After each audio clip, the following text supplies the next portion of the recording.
The main character experienced betrayal from the man she trusted the most. She gave Fabian everything, all of herself, to the last. And in response, all she received was that he abandoned her in a cold dungeon. She sincerely believed that she would no longer be alone. It seemed that she would be able to stay by his side, because he was the only man she could rely on, and also the main character of this game world. Fabian Ignis is a tall, handsome guy with fiery red hair. One day, he approached her and said that her magic had been very useful. The main character's name was June Carentia. The girl replied that with her support magic, she could only help from afar. But Fabian assured her that there was no need to worry about that. He said that their meeting was a real stroke of luck and looked at her with a slight smile. This confused June, who felt surprised and a little nervous. Fabian added that he couldn't imagine the expedition without her. He sincerely hoped that she would help him in the battle with the Demon King, and will remain with him until the very end. She replied that, of course, she would be there because she liked being with him. She promised to be his strength. That's what she always said. But now she couldn't believe that he really wouldn't come to save her. There was no one else to rely on. June was left here alone. Fabian knew what situation she would find herself in, and he still left her. She didn't understand why it was necessary to give up hope if it could be so easily abandoned later. Suddenly, a strange sound was heard, and June turned around and saw a monster. The monster was several times larger than her. She didn't know what to do. The expedition had no problems with such enemies, but for a support mage, this was an impossible task. She simply didn't have the strength to defeat him, so she decided to run away. But the monster turned out to be too strong and huge. It hit her with its hand, and she fell. She wanted him to leave her alone with all her might and threw a stone at him. The monster was even taken aback for a moment by the fact that she tried to engage in battle with him. Then June realized that the enhancement had not worked on the stone, and it had not even left a scratch. Sadness overwhelmed her again, and she remembered Fabian. She felt especially sad because she even sacrificed her hand for him. She sincerely hoped that he would still appear and save her. Suddenly, she noticed that something strange had happened to the monster. At first, she thought it was Fabian who had come. A gentleman approached her and remarked that it was rather strange. After all, in this dungeon there was a man who was not able to cope with the Balrog. June didn't understand who he was, and was scared. In fact, the leader of the Dark Knights, Meyer Knox, stood before her. She began to explain that the villagers forced her to come here. The Lord said that this was similar to human sacrifice. Some still have not abandoned such customs. She couldn't even imagine that she would meet him here. He said she was incredibly lucky to have stumbled upon him.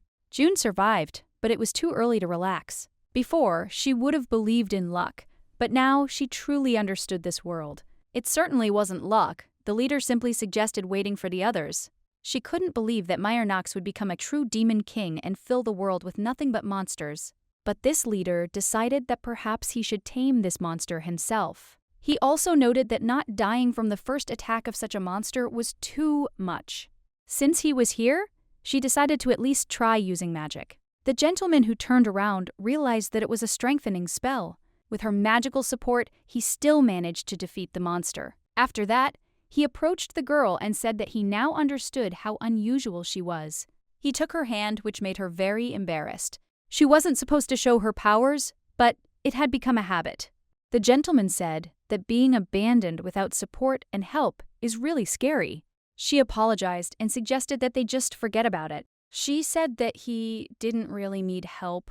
He tried to explain something to her, but she didn't understand him at all. He asked if she would like to join his expedition. He told her to become his, but the girl could not understand what this unexpected turn of events was.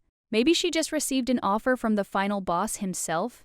The atmosphere in their camp remained tense and oppressive. June didn't know what to do now.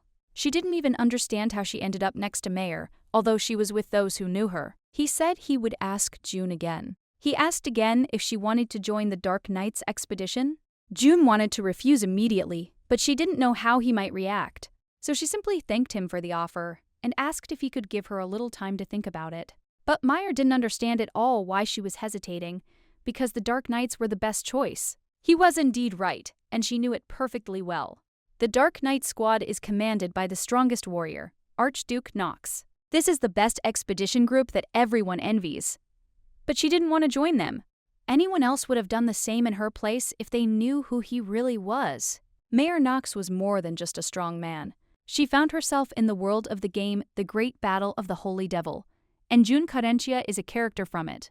The dreaded Duke Knox was also one of the playable characters, and Fabian, who left her, was the main character, who the player himself had to play as.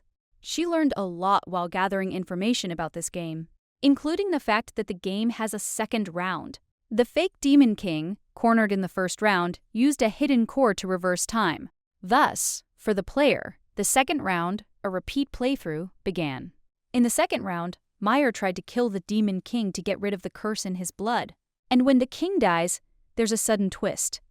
Meyer was the hidden core. He absorbs the fake's power and becomes the true Demon King. The battle with the awakened Knox became the true finale of the game. It would be crazy to become his subordinate, given all this. Especially since it's the second round now, he'll soon turn into a monster. Mr. Mayer said he didn't understand why they were whining. There was no better expedition group to find, and no one needed support mages anymore. The girl, of course, agreed that he was right.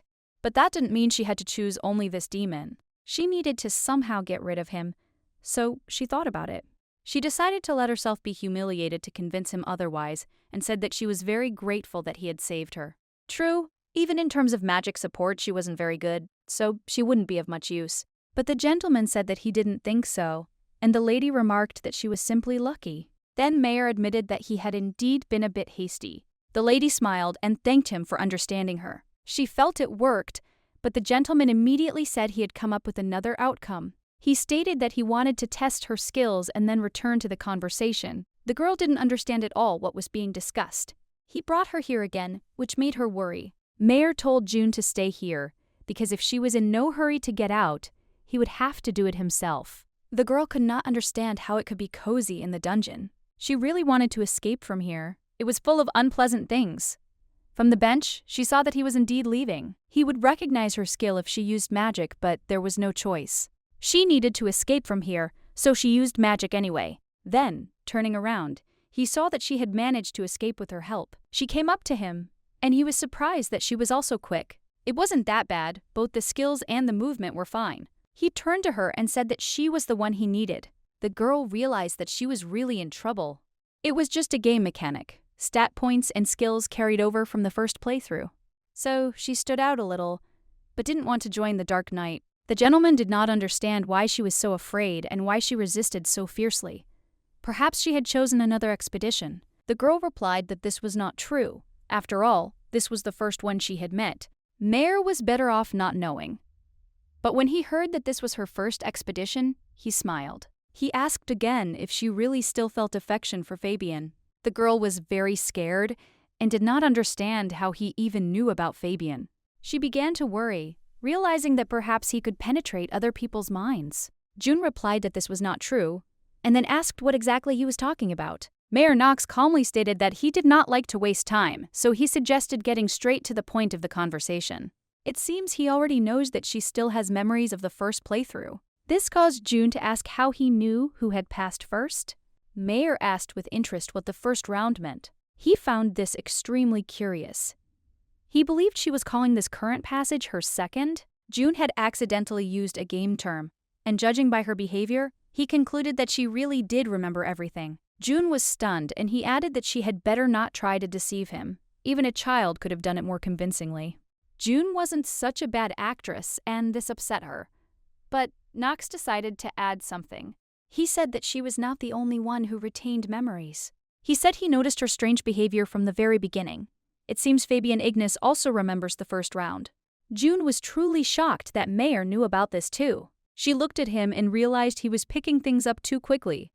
Perhaps it was a characteristic of the final boss. He looked at June and admitted that at first he thought he had gone crazy, all because what was happening began to repeat itself over and over again. In a world where everything went in circles, a man appeared who began to act differently. He was informed that the next target of the expedition had already been determined. That man turned out to be Fabian Ignis. He knew June was stuck in the dungeon and in danger. But despite this, he chose another place for his expedition. So June realized that there was no point in hoping for him. She was overcome with fear because all this turned out to be true. She remembered how some girl screamed in panic, not knowing what to do. After all, the blow was so strong that it almost tore off Fabian's arm. It was necessary to help urgently, but holy magic did not work. Then June made up her mind. She would sacrifice her hand to save Fabian. The doctor was glad when she saw that everything was okay with his hand. Fabian realized it was June's magic and thanked her. He looked at the girl and noticed that she was holding her hand. He rushed to her and asked again if she had really transferred the wound to herself. But June just quietly thought that she was okay and asked if she could hear him. She didn't regret anything, because now they both could survive. Her arm had already recovered in the second round, so everything was fine. But the sacrifice was in vain, because he had originally planned to go to another dungeon for the Ring of Flame. This is exactly what she told Mayer. He remarked that if she understood everything so clearly, then why was she still relying on him? Nox believed June simply wanted to stay with Ignis's pet. She noted with surprise that he even knew the nickname. But June couldn't have imagined that he'd remembered every detail of the first playthrough, although there are some things he still doesn't understand. Fabian's betrayal has nothing to do with her refusal to join the Dark Knight, and even if he's a bad person, he's still the main hero of this world. And Mayer is just the final boss she must destroy. The man sat down next to her and asked her to share, assuring her that he was ready to listen. June replied that she couldn't go that far, but Mayer assured her that everything would be fine. She was the one he needed. He came to this dungeon to save her. When June realized that his presence here was no accident, it stunned her. Mayer noted that the conversation about the first round has already taken place. Now it's time to choose. He made it clear that she had to make a decision. But June admitted that she didn't quite understand why he was so firm in his intentions. Mayer replied that the reason was that he needed her specifically. He intends to get her at any cost. He wants to destroy the Demon King, maybe that's the point. June wanted to know what his real reason was. She tried to understand his true intention, but Mayer didn't seem to understand what she meant. The girl recalled that she remembered the first round, and now he says that it was all because of her outstanding abilities. Mayer admitted that this was indeed the case, but June objected. She had no abilities at the time, and he had already decided to save her. The man closed his eyes and said that it seemed to him, no, he was sure, that she was much more valuable than she thought. June didn't quite understand what that was supposed to mean. Even Fabian, with whom she spent so much time, abandoned her. So she couldn't understand where Mayer got such confidence from. She thought he didn't know everything she did in the first round, and I even hoped that he didn't know it. Doesn't know that she tried to kill him, although she did not rule out that Mayer knew about this. Usually, the real Demon King is killed in the second round, but she decided to do it in the first one. Perhaps she was simply afraid of the coming battle. That's why she tried to destroy the hidden core. Mayer Nox himself. Information about a high-level dungeon that Nox couldn't miss quickly reached the Dark Knight's ears. There were too many gaps in all of this, and in the end, it all turned out to be in vain. Everyone blessed the Dark Knights. Mayer Nox guarded a high-level dungeon. One thing after another, Jun eventually had to give up on killing him. A support mage has no chance against an attacker type, especially one that can't be penetrated even in dungeons. Therefore, it is unlikely that he fully understood her plan. Even if he had understood, Mayer could have cut out her entire group at the very beginning. Or he simply wouldn't have saved her in the second round. When he turned to June, she flinched because she was lost in her thoughts. He told her to forget about Fabian. He was doomed as a hero if he lost such loyal allies as Canyon from the start. It was simply terrible. Mayer's gaze was as if he hadn't guessed anything. But it was precisely because of him that Fabian would fail. The Demon King would already be dead if not for the hidden core. He simply noted that he wanted to convey a simple idea. It was not her fault, only Fabian was to blame. She will surely understand this soon. The Demon King Fabian will not be defeated. Not this time. June knew he was right. It was clear Mayer would win. But what's the point if the real king is hiding somewhere? She can't understand why she should serve the future Demon Lord. It would be better to ask Fabian to accept her back into the group. She has pride, but Fabian also means a lot to her. He is still the protagonist, and only he has a chance to kill the Demon King. This means that only with him is a happy future possible. A future with Mayer is shrouded in darkness, and the price of a slim chance could be abandoning the safe path. Therefore, she does not understand at all how to get out of this hopeless situation. Mayer has better stats, and that excuse won't work, especially when it comes to attacking power. Then only holy power remains. Meyer is in some way connected to the Demon King. That's why normal attacks don't work on him unless the king is weakened to a certain level.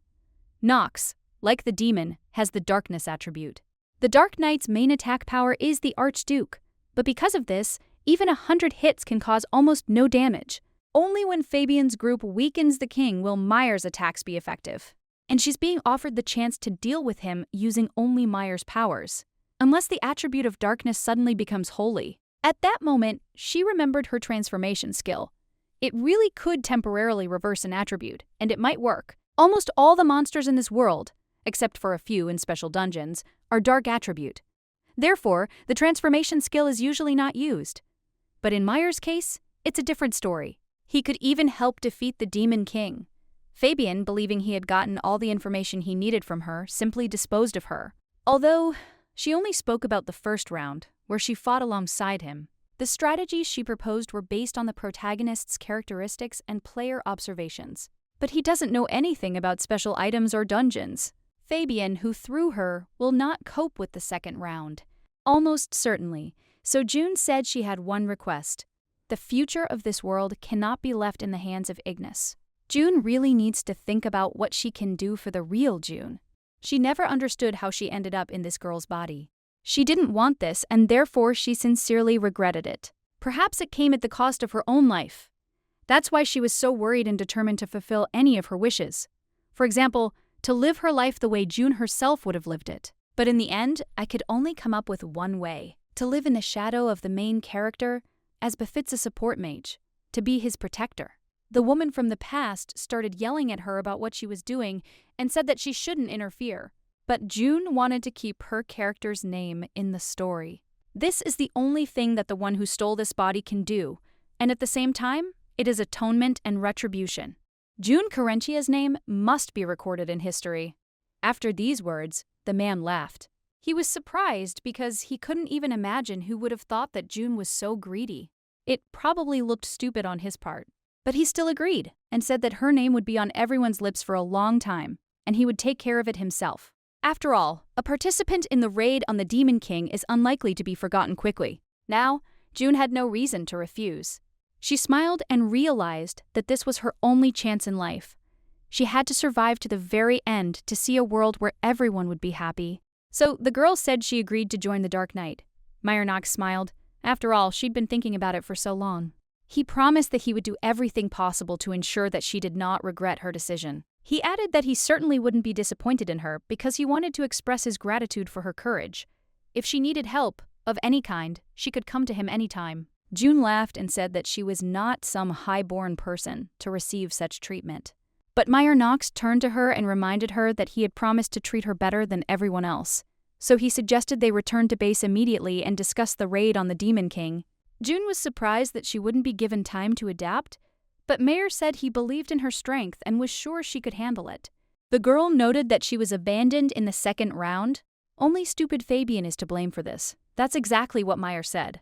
June didn't think she would ever scold Fabian along with Meyer, but she smiled anyway. She admitted that Meyer was indeed a fool, but she wouldn't regret her choice. Then Meyer told everyone that this was June Carentia, and from now on she was part of the Dark Knight. He turned to June, who greeted everyone, introducing herself as a support mage. She hoped that she would be able to get along with everyone. Everyone looked puzzled, as expected, but their reaction was understandable. After this, Meyer turned to Axion, who immediately approached. June was very surprised because she saw a familiar face in front of her. The level of magical power could be understood even just by the color of the hair. It was the Ace of the Dark Knights, a fire mage named Axion Flam. Meyer said that now he and June would share life and death as colleagues, and he would have to take care of her. But the guy didn't understand why they turned to him, because he was an attack mage.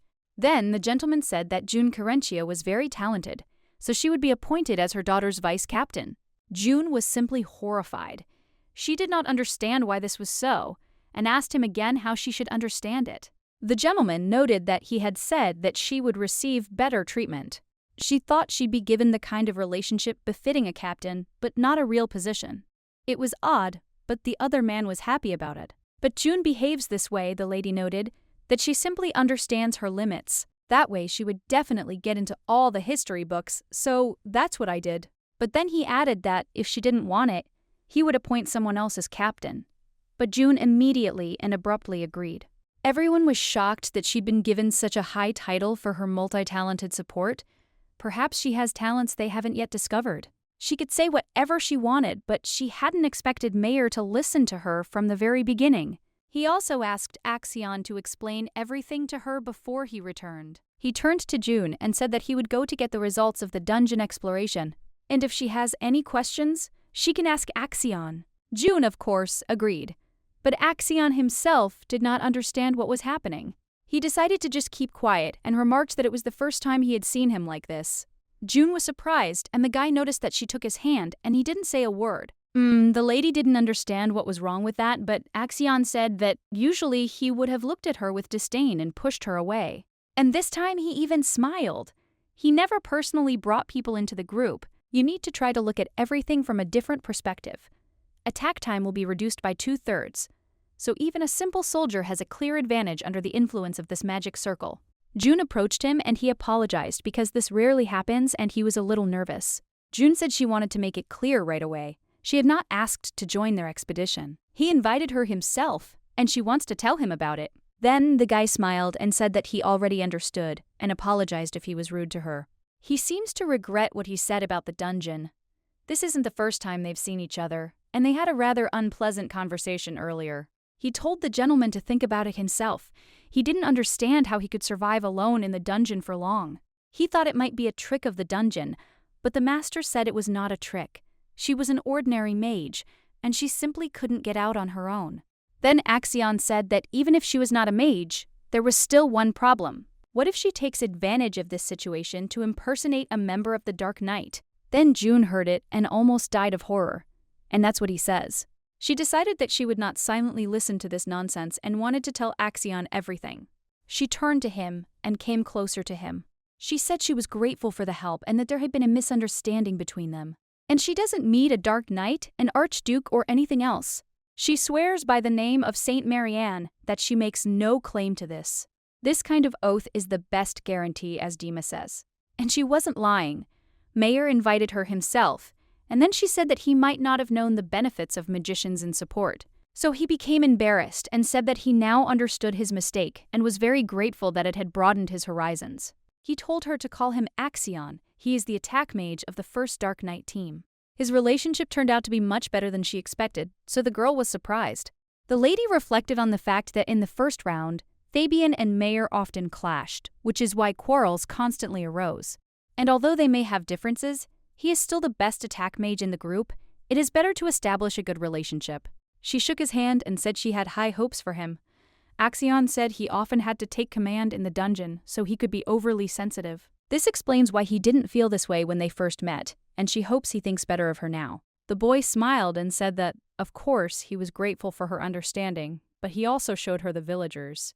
Indeed, they are very grateful to Mayer for saving their settlement, and they have prepared a small celebration in his honor, hoping that the Archduke will honor them with his presence. He tries so hard to appear harmless that she doesn't know how others will take it, but she understands his intentions well. They want to establish a relationship in order to take advantage of Mayer and the Dark Knight's reputation. Mayer said he had no time for fun and they were leaving now. The man was surprised and asked him to accept their good intentions, but this is very stupid. The Duke wasn't one to be distracted from his work. He wouldn't agree so easily. She turned to Axion and said it was time for them to leave. But suddenly someone turned to her. The girl was surprised when her name was called. He remarked that he thought she was already dead. The girl was surprised, and he screamed and asked how she had survived. The man approached June and said that she was the only magician in the village, and he believed that she could handle it. June was stunned, and he told her to be sure to close the gate. June told the headman that she was a support mage, not an attack one, and that she had no chance at all on her own, but they wouldn't close themselves if nothing was done. The headman asked if she wanted the villagers to die.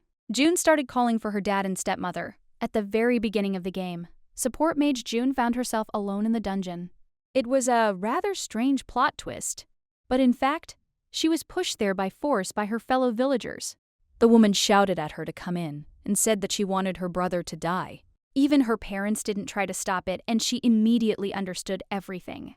And now those same people are telling her that she owes them something. They said that she should repay them for taking care of her because they were her family. But June noticed that they weren't even trying to pretend that they were worried about her. And Axion intervened, saying that if she had a family, he didn't understand why they hadn't looked for her. June replied that there was nothing surprising about this. They had personally thrown her out of the village to be sacrificed, and they hardly expected that she would return alive. The guy was shocked by this. They were trying to calm the anger in the dungeon or something like that. He couldn't even believe it. June said that she wouldn't have gone there herself because she wouldn't have been able to kill even one monster. Axion was shocked by this. He couldn't understand what century they were living in. To do such terrible, irrational, delusional things was simply appalling. But the main character decided it made no difference. She couldn't even imagine what the real June must have felt at that moment. And yet, she'd lived in that horrible village since birth. So June decided she wanted to help the hero at any cost. She really wanted the protagonist, Fabian, to take her with him. The only thing she felt towards her fellow villagers was disgust. Of course, she understood perfectly well what they had in mind. She also has the same aversion to her parents. Her mother said she wanted to thank the Duke for saving her. But June said he was busy, and her gratitude would be enough.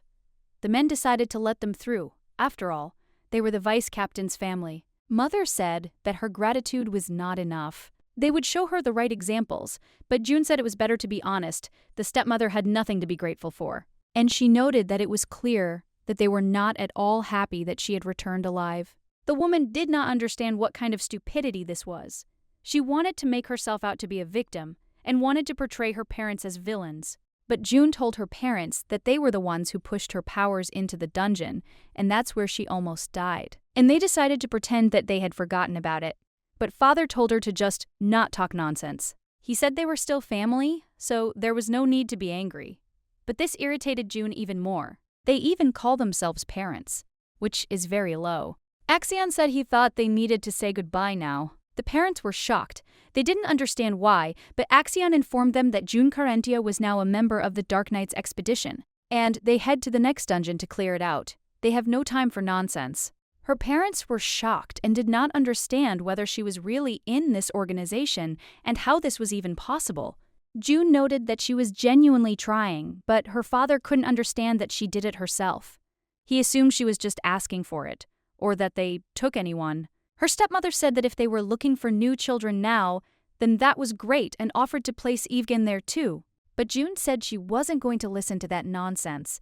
Her stepmother said the knights were trained from an early age. She just wanted to enlist her son, but June said he was actually 10 years old, and they really did seem like they were going to send a small child with a wooden sword on an expedition. June also noted that this would only cause them trouble. That's why she doesn't want to listen to this nonsense anymore. Axion was simply shocked. He told the guards to take the woman and the man away. The woman said that they should let her go because they were family, but Axion told them to just stop making him laugh. He said he wasn't going to allow it twice, or they thought his words were a joke. He also said that he simply thought that Evgen would be more useful to them than June. Father decided that June should stop these people. Axion asked the girl for forgiveness for having to drive her parents away, but June thought it was no big deal, since they weren't listening to a word she said anyway. She was grateful. He was really cool. Axion said that it was a trifle because people's relationships become stronger when they face a common enemy. They were already ready. They were about to leave. Axion asked if the girl had any luggage, as they would need to pack that too. But the girl replied that she had no luggage and that she was ready. She didn't understand the sad look on Axion's face when he heard this. He looked at her as if she were a child who had nothing to wear. In principle, that was the case. Eugene always received new clothes while growing up, and June had to make do with only old rags, which of course was discrimination. She spent little time with them in the first round, but in the second, everything became clear. He told her not to worry. The vice captain was entitled to a lot of things. They'd even tailor a magical uniform for her. The girl noticed that she already had a uniform, but Axion said that this uniform was for an ordinary mage and didn't stand out, and she was a support mage. When the girl realized that this was true, she said that she felt comfortable in this uniform, especially since their specialization can be determined by the color of their hair. In principle, this is true. The more magical power a person has, the brighter the color of his hair. It's immediately obvious that Axion is a powerful fire-type mage, and she, the support mage, has pale gray hair. One glance made everything clear. Suddenly, someone approached them. and she realized it was Mayer. When she heard his voice, she immediately recognized that it was Mayer. He said that her hair color went very well with the Dark Knight's uniform. The girl was touched by the compliment, but was not sure how the uniform looked on her.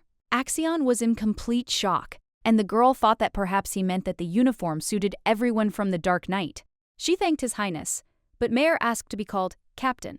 He reminded her that he was her boss. The girl smiled, realizing that others didn't call him that, but still decided to continue calling him that.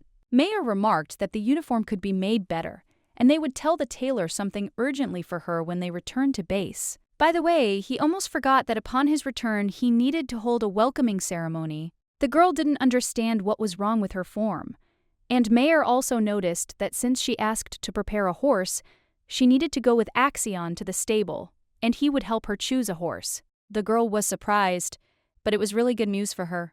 Usually, only the best knights ride on horseback, while the rest walk. A horse isn't as comfortable as a car, but it's still better than walking. In the first round, June only managed to get a horse halfway through. And now she'll be riding again? Axion turned to his lordship and asked if he was sure June could handle it. The gentleman smiled and said that, of course, he was completely sure of it.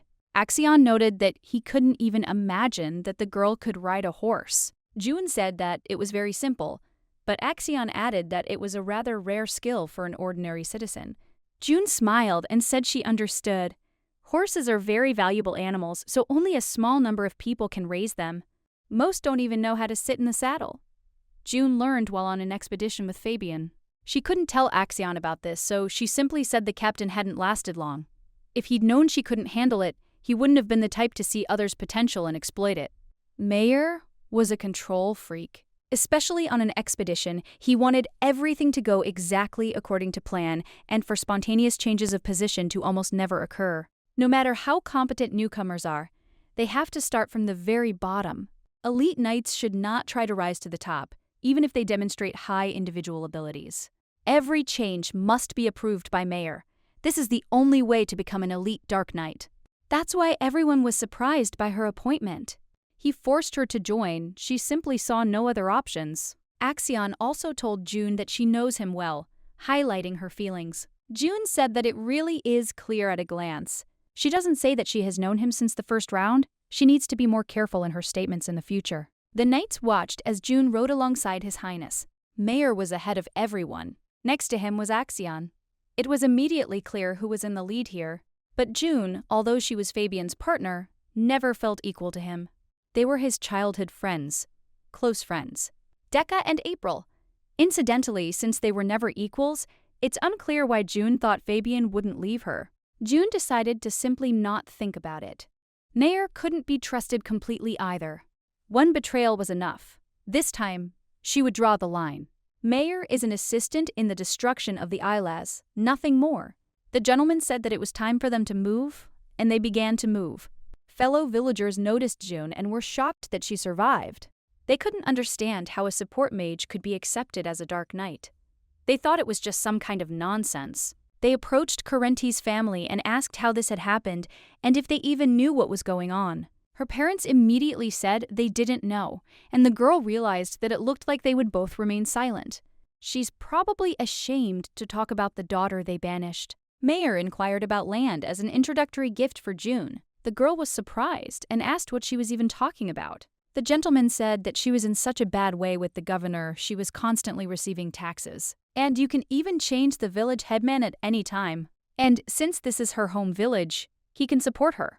If she wants to create a guild here, he'll facilitate it. Everyone was in complete shock that this girl actually joined the Dark Knight. When she turned back, she heard someone say they were even giving her land. She must have a high position, and the village would flourish if they opened a guild here. But many believed that June would not support them because the headman had expelled her and her parents had never respected her. Was it because of them that they would miss such an opportunity? Because of this, the village headman and June's parents began to be despised. It's not even funny. They found scapegoats and thought that June would forget about everything. They're all the same. If she agrees, she'll have to fight this anger. That's why she said she'd rather give up the land where such people live. The dungeons were more comfortable than with them, so she asked Mayer to choose something else for her. The gentleman, of course, agreed, and then the girl realized that this really wouldn't change much. But the attitude towards the headman and parents will now be different. Being in the Dark Knight was very convenient. When she joined Fabian, everyone just laughed that she was fooled. This time, they won't even come within cannon range. They've left the village and the base is probably still a long way off. She hadn't used it for a long time, but decided it was worth a try. The main character has a special skill related to the game system: ability to open the interface and view the status. She can quickly check her stats, or even see the enemy's status and cooldown boost. She has information that no one else in this world has. And she can check her level at any time without using any equipment. She's currently at level 23, but was originally at 20. It seems the Dark Knight's fighters gain a fair amount of experience from clearing dungeons. Fabian also fought monsters in the first round, but only with those who were in her way. She hadn't been in a dungeon before, so she lacked experience, but he was surprisingly talented.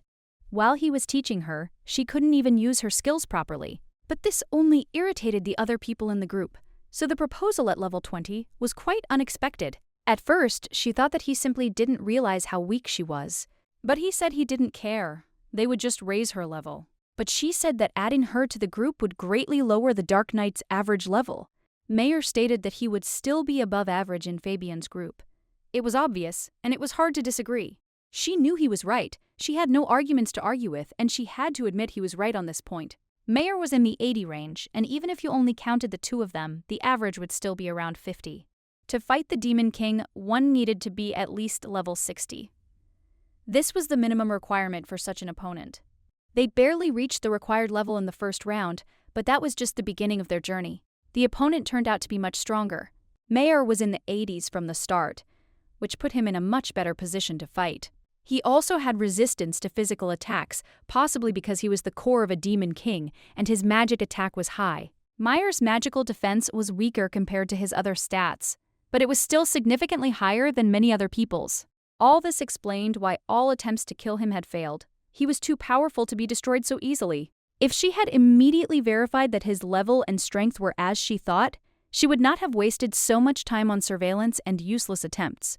The guy she saw was Nova Pelham. He was considered the group's rising star and was very friendly, reminding her of his brother. To kill Mayer, she had to communicate with Nova. She tried to extract information from him about dungeons that Nox clearly couldn't conquer. But the Duke always returned, and Nova quickly raised her levels, which significantly complicated her plan. June continued to thank him for allowing her to rise through the ranks of the Dark Knight. It was her doing, and she always felt that gratitude. It was all possible thanks to him. But now June felt guilty. She felt like she'd used him for her own ends, and he'd never joined in. This bothered her deeply, and she resolved to treat him better in the future. Mayer noticed her looking somewhere and turned to her with a question, wondering where she was looking. He was always attentive to her behavior, and this didn't escape his notice. June realized her thoughtful gaze was too conspicuous. It began to bother her, and she felt a slight sense of embarrassment. She wasn't used to such attentiveness from Mayer. She replied that she was simply lost in thought, trying to hide her nervousness. The gentleman smiled, noticing her oddity, and said that she had always been unusual, which only added to the interest in her personality. Mayer may have thought her behavior was suspicious, especially when she was staring into space. She decided to be more careful next time and avoid such behavior. The horseback ride was boring, and June couldn't escape the feeling.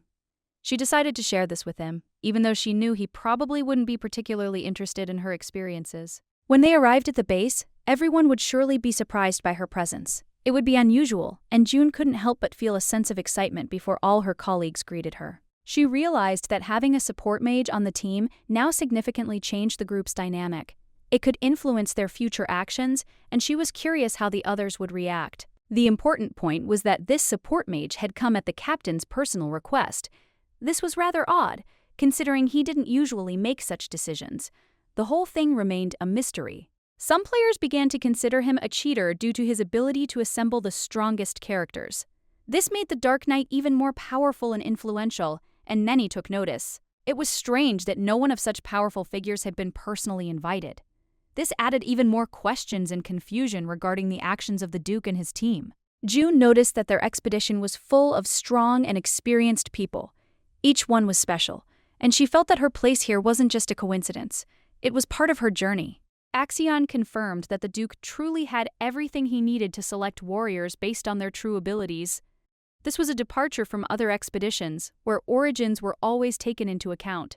In other expeditions, origin or material investment was important, making the Duke's approach entirely unique and special. His selection was based on the warrior's true qualities. He has enough money and power in his baggage compartment to command respect, and enough authority to help anyone. It's hard to imagine anyone who wouldn't want to come under his protection.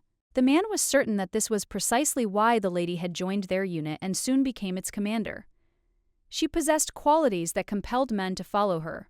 Oksana insisted she wouldn't obey a weak leader. It was important to her that everyone in the dungeon be useful. Anyone who couldn't be useful right away had to start from the bottom. For June, the situation was completely obvious. It was as if she already knew much about her place in this world, as if her life's path had been predetermined. Members of the Red Wolf Squad said June was a good fit for Nox. They believed he genuinely liked her, and it didn't go unnoticed. One could say she's simply talented. But such words can sometimes be misunderstood, as not everyone would perceive it as a simple statement of fact.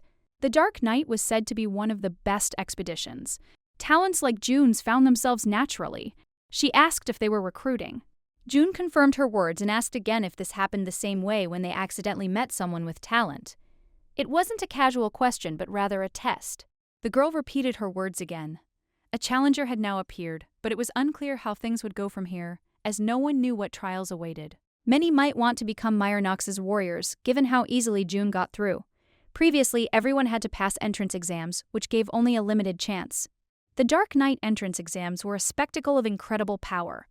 People from all over the world gathered to demonstrate their abilities, and the audience could judge each person's level. Some decided to try their luck before joining other groups. This was nothing unusual, as everyone was trying to find their way in life. Many tried to become a Dark Knight more than once. Many people never made it, and their numbers only grew with each passing year, arousing envy. June remarked that, indeed, she too would have thought that someone who was a yellow support mage couldn't become captain. It seemed incredible. Surprisingly, there were people who were genuinely happy to see her. This was a surprise for the girl, as she hadn't expected such warmth and support. She knew the position would be more trouble than it was worth. But she still said they were there thanks to his lordship, who had insisted on it. June noted that some might be against it, but she assured that once they saw Miss June's skills, everyone would immediately understand how capable she was, and that it would be for the benefit of everyone. Everything he said was exactly the same as the moment they first met. His words were clear and confident, and she immediately remembered that moment when they first started working together. June asked him if he was truly proud of it, and Axion replied that the problem was that the village's true strength could only be demonstrated in the dungeon, where everything was for real. Perhaps she could have asked his lordship about it, but she was surprised that he wanted to do it right now. It seemed too hasty a decision for such an important task. According to them, the exam would be held a few weeks after returning to base, and June began preparing for this event, realizing that a lot of work awaited her. Jinya merely laughed at her thoughts, but June thought that Axion's idea might not have been so bad. She could use it to her advantage to improve the situation.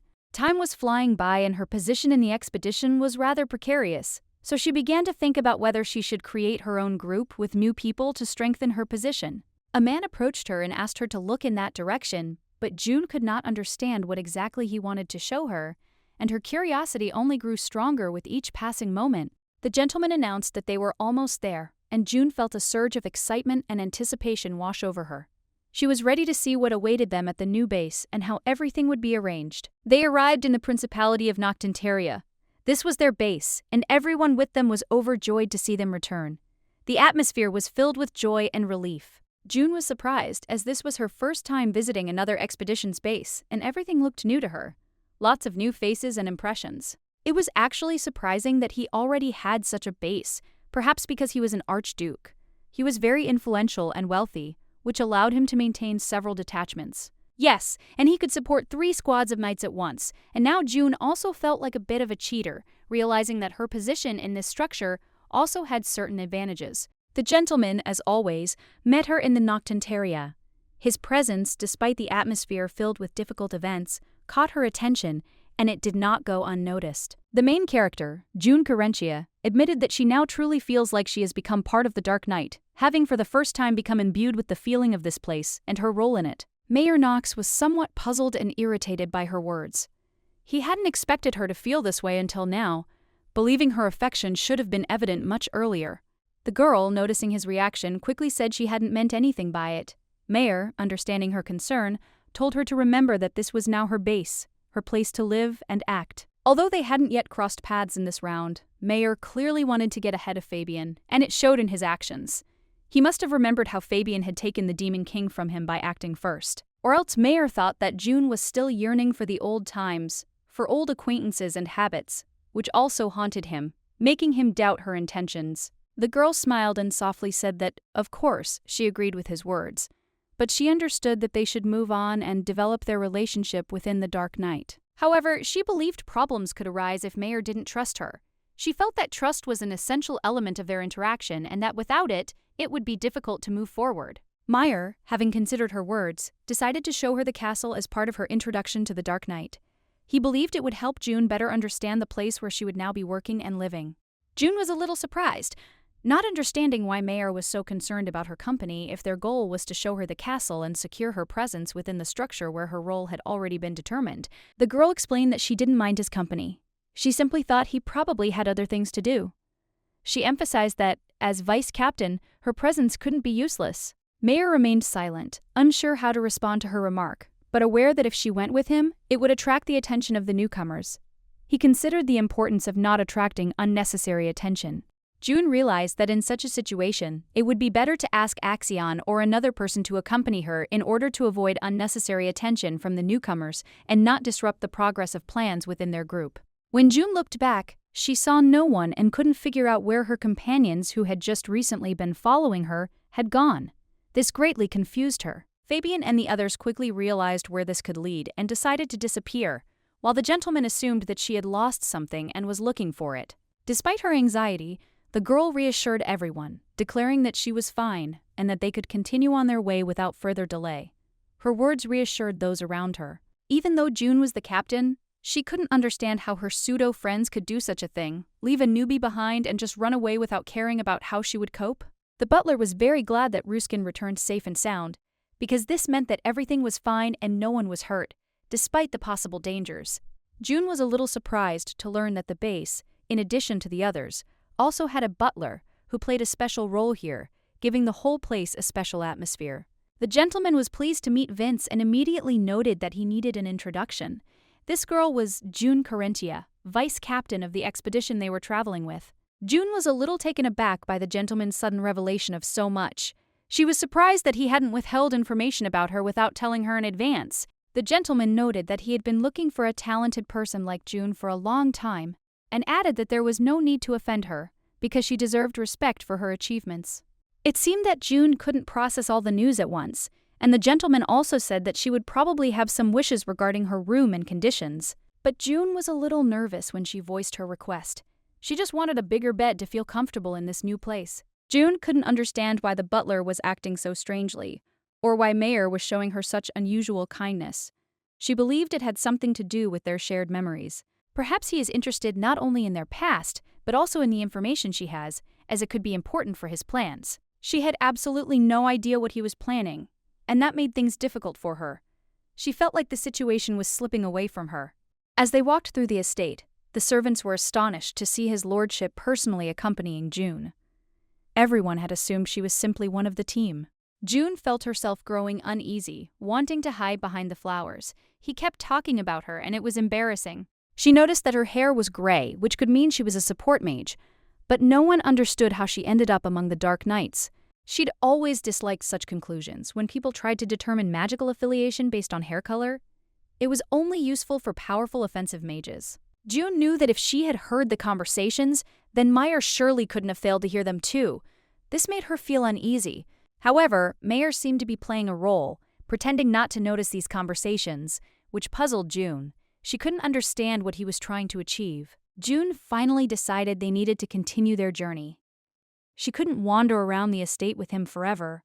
It was starting to get on her nerves. Mayer was surprised by her decision, stating that they hadn't even reached the main castle yet, and she was already getting ready to leave. June replied that she simply couldn't remember so many new places at once. She needed time to figure out what was going on. It was strange to hear such words from a former member of a group that had defended many difficult dungeons.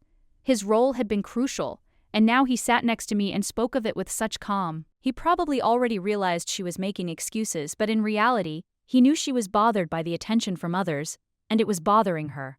He saw everything much more clearly than she did. The girl understood that while she was with them, it would be easier to write her name into history, secure her place, and take a step that would be remembered. Now she understood why he had accompanied her.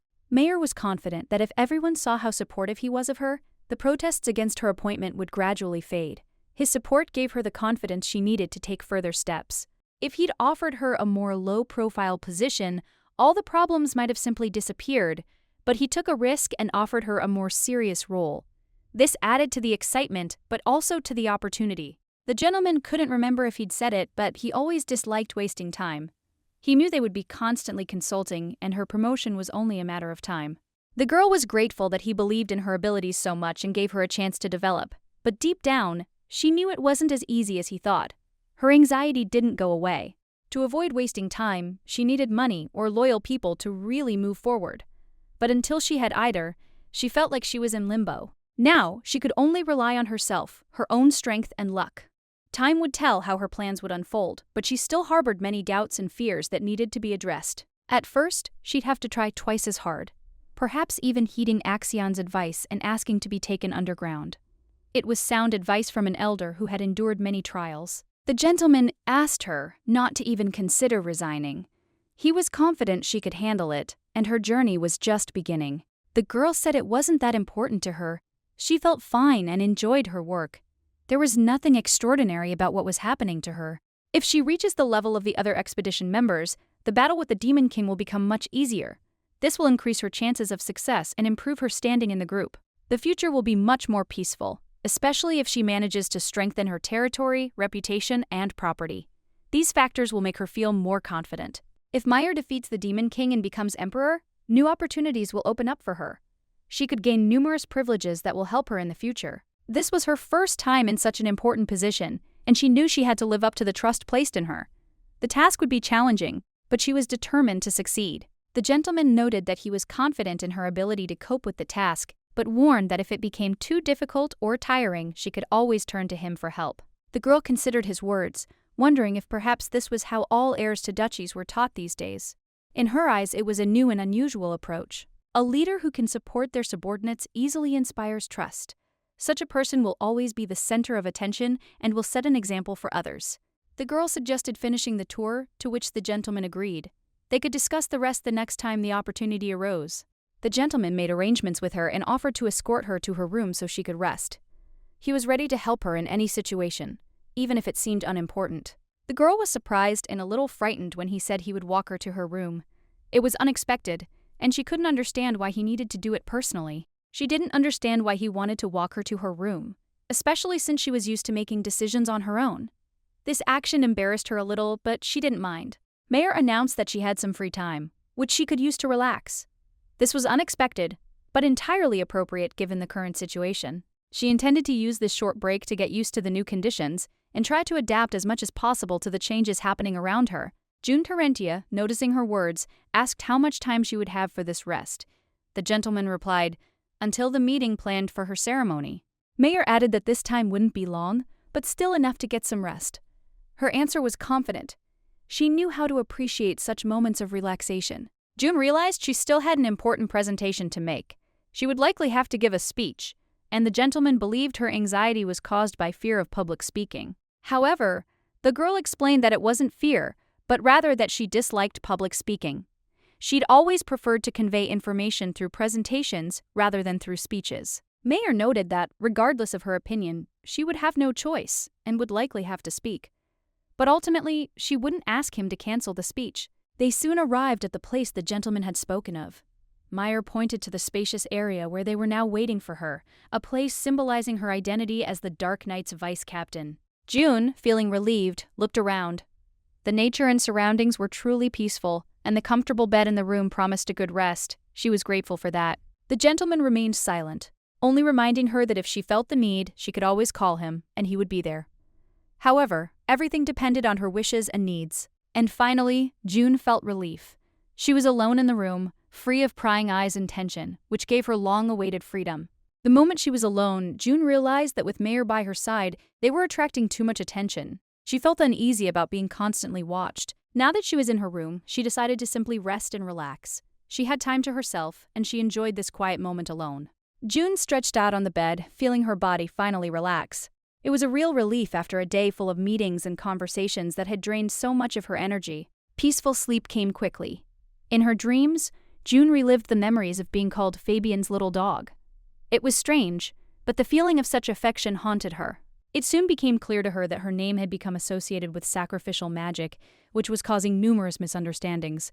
It was absurd, especially for a support mage, but her reputation was at risk. Thanks to the girl's actions, Fabian can now continue to use his sword. This was a crucial decision, as the sword is his weapon, a symbol of strength and independence. The girl couldn't hide her disappointment. As a loyal companion, her master's safety should always come first, and she was concerned for his well-being. Her decision seemed absurd, and it made her feel sad. At that moment, there was a knock on her door, asking if the vice captain was in her room. The girl thought she might be asleep, as she hadn't left her room in a while. The maid asked why they needed her specifically, which made the girl wary. Suddenly, she heard someone talking and her name being called. She immediately got out of bed, not expecting anyone to be looking for her at that moment. She approached the door, asking what had happened that they were calling her so loudly. Curiosity overcame her fatigue, and she decided to find out what was going on. The maid greeted her and explained that her name was Maria and that she would take care of the girl while her mistress remained at the castle. This care was supposed to make her day more pleasant. The maid, already awake, brought water for washing.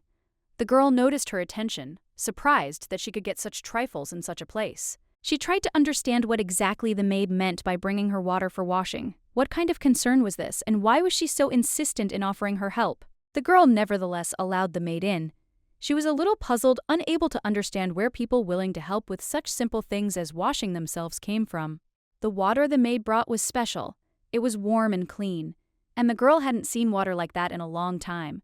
Everything seemed so unusual, even surprising. At that moment, it became clear to her that life in the castle was very different from the expeditions she'd experienced with Fabian. Everything remained the same, even when she sacrificed her arm for his safety. No one believed she could handle it, given how difficult the situation was. But her skills proved to be top-notch, which came as a real surprise to everyone around her. Fabian always supported her, but even his sincere words couldn't fully convey how much he cared about her fate. He never admitted that her efforts were the deciding factor. He could have truly appreciated her abilities for once, at least said something positive, but instead he remained silent and reserved. This upset her. This experience taught her an important lesson. Sometimes people sacrifice themselves not for others, but for their own satisfaction. You can't expect recognition from others. Everything must come from the heart. After that, she decided that such mistakes would not be repeated in the Dark Night. She would not take unnecessary risks for others and would learn to strike a healthy balance between work and personal life. She realized that the most important thing was to find harmony between her work and personal life, without overloading herself with obligations that could drain her energy and rob her of happiness. In such conditions, like those of large corporations with good working conditions, she felt much more secure.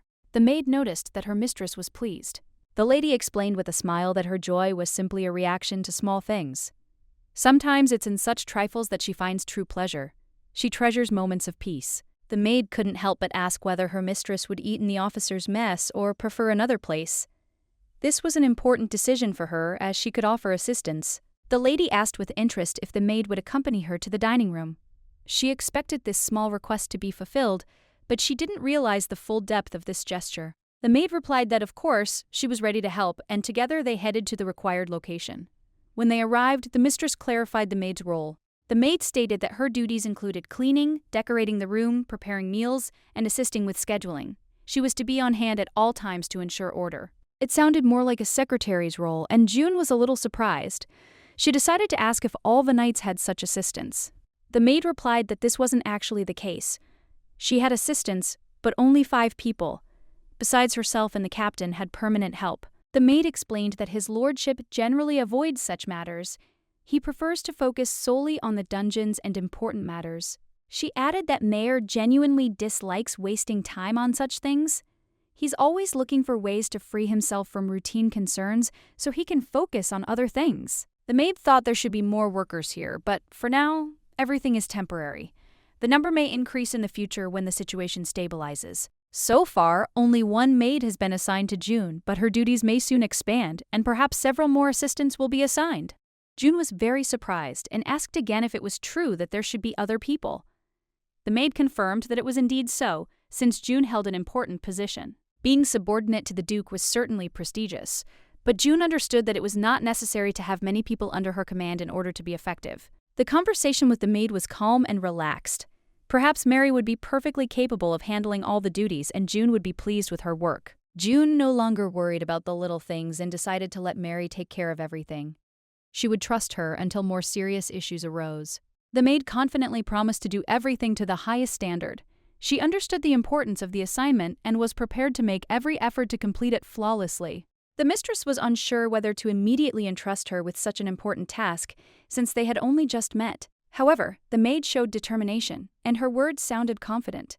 June thought it would be better if the maid brought her a quill and a blank journal.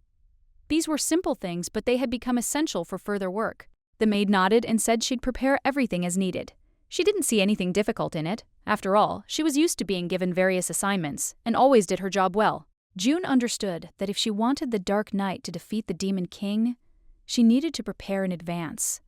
Preparation took time, and she was willing to put in the effort. The first round had taken a long time to prepare, but now she was captain. The situation had changed, and she felt the task would take even less time.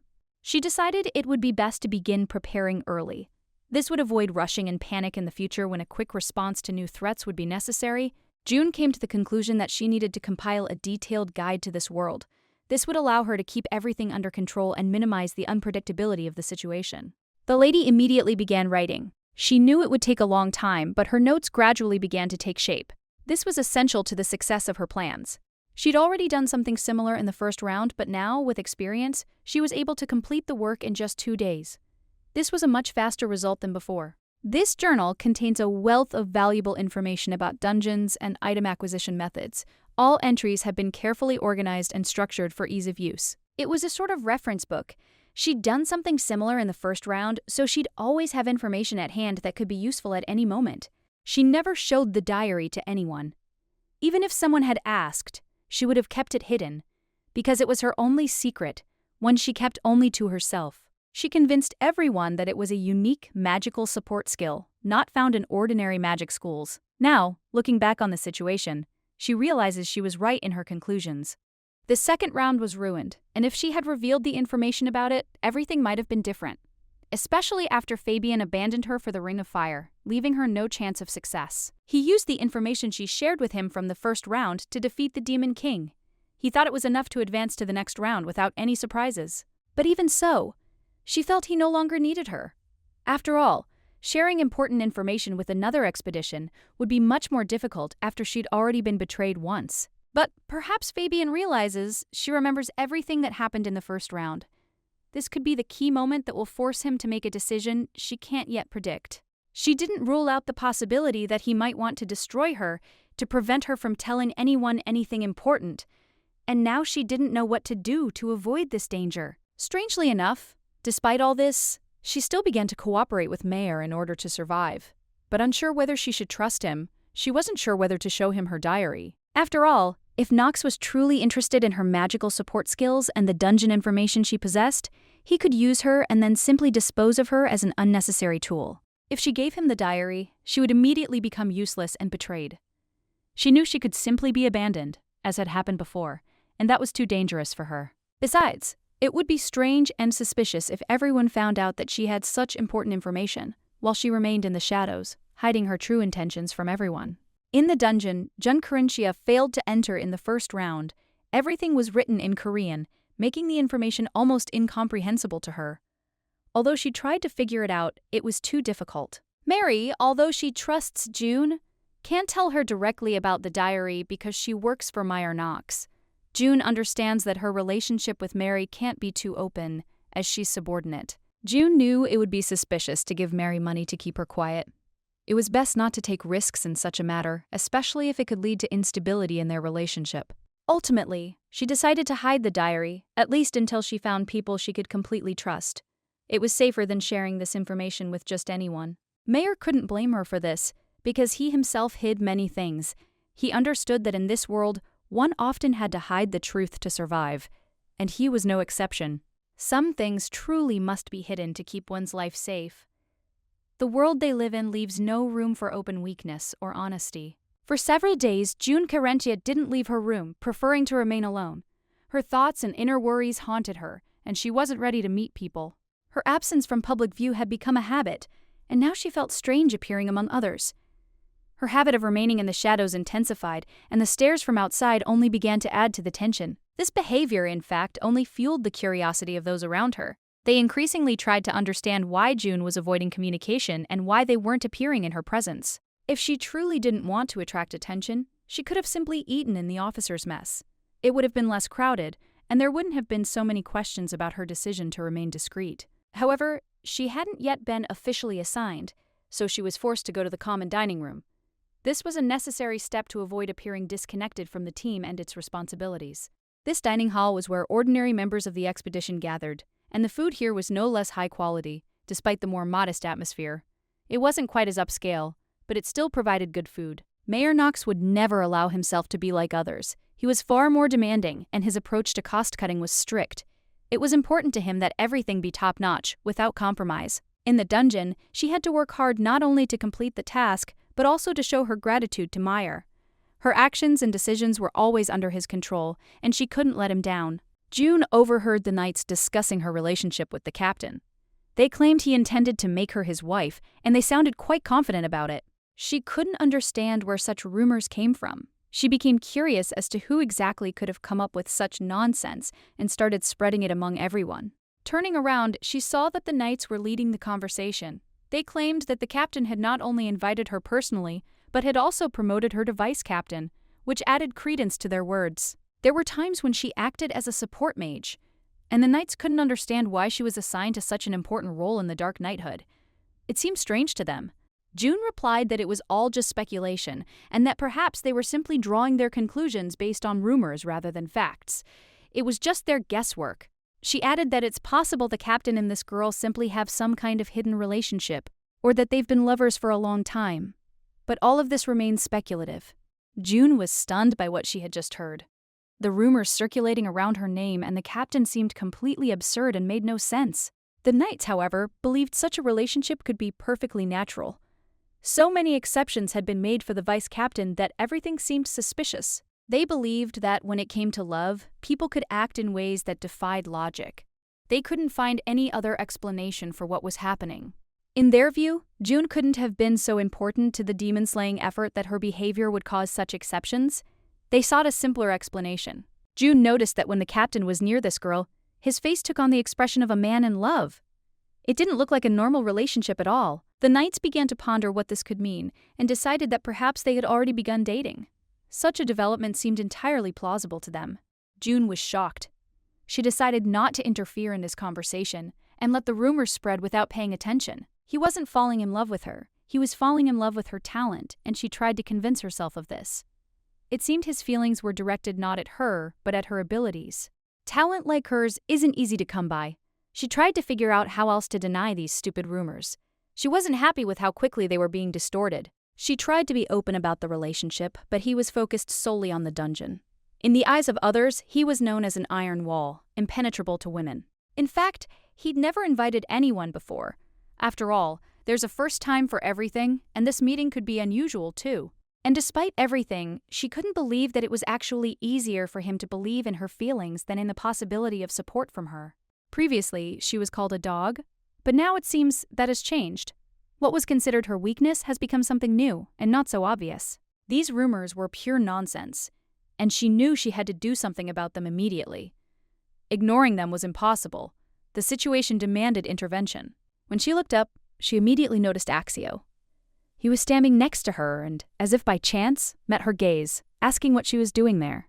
The guy greeted her politely and explained that he'd simply noticed her presence and decided to stop by. He didn't want to hide anything. His actions were completely natural. What was interesting was that he asked why she had come here when there was a separate mess hall for officers.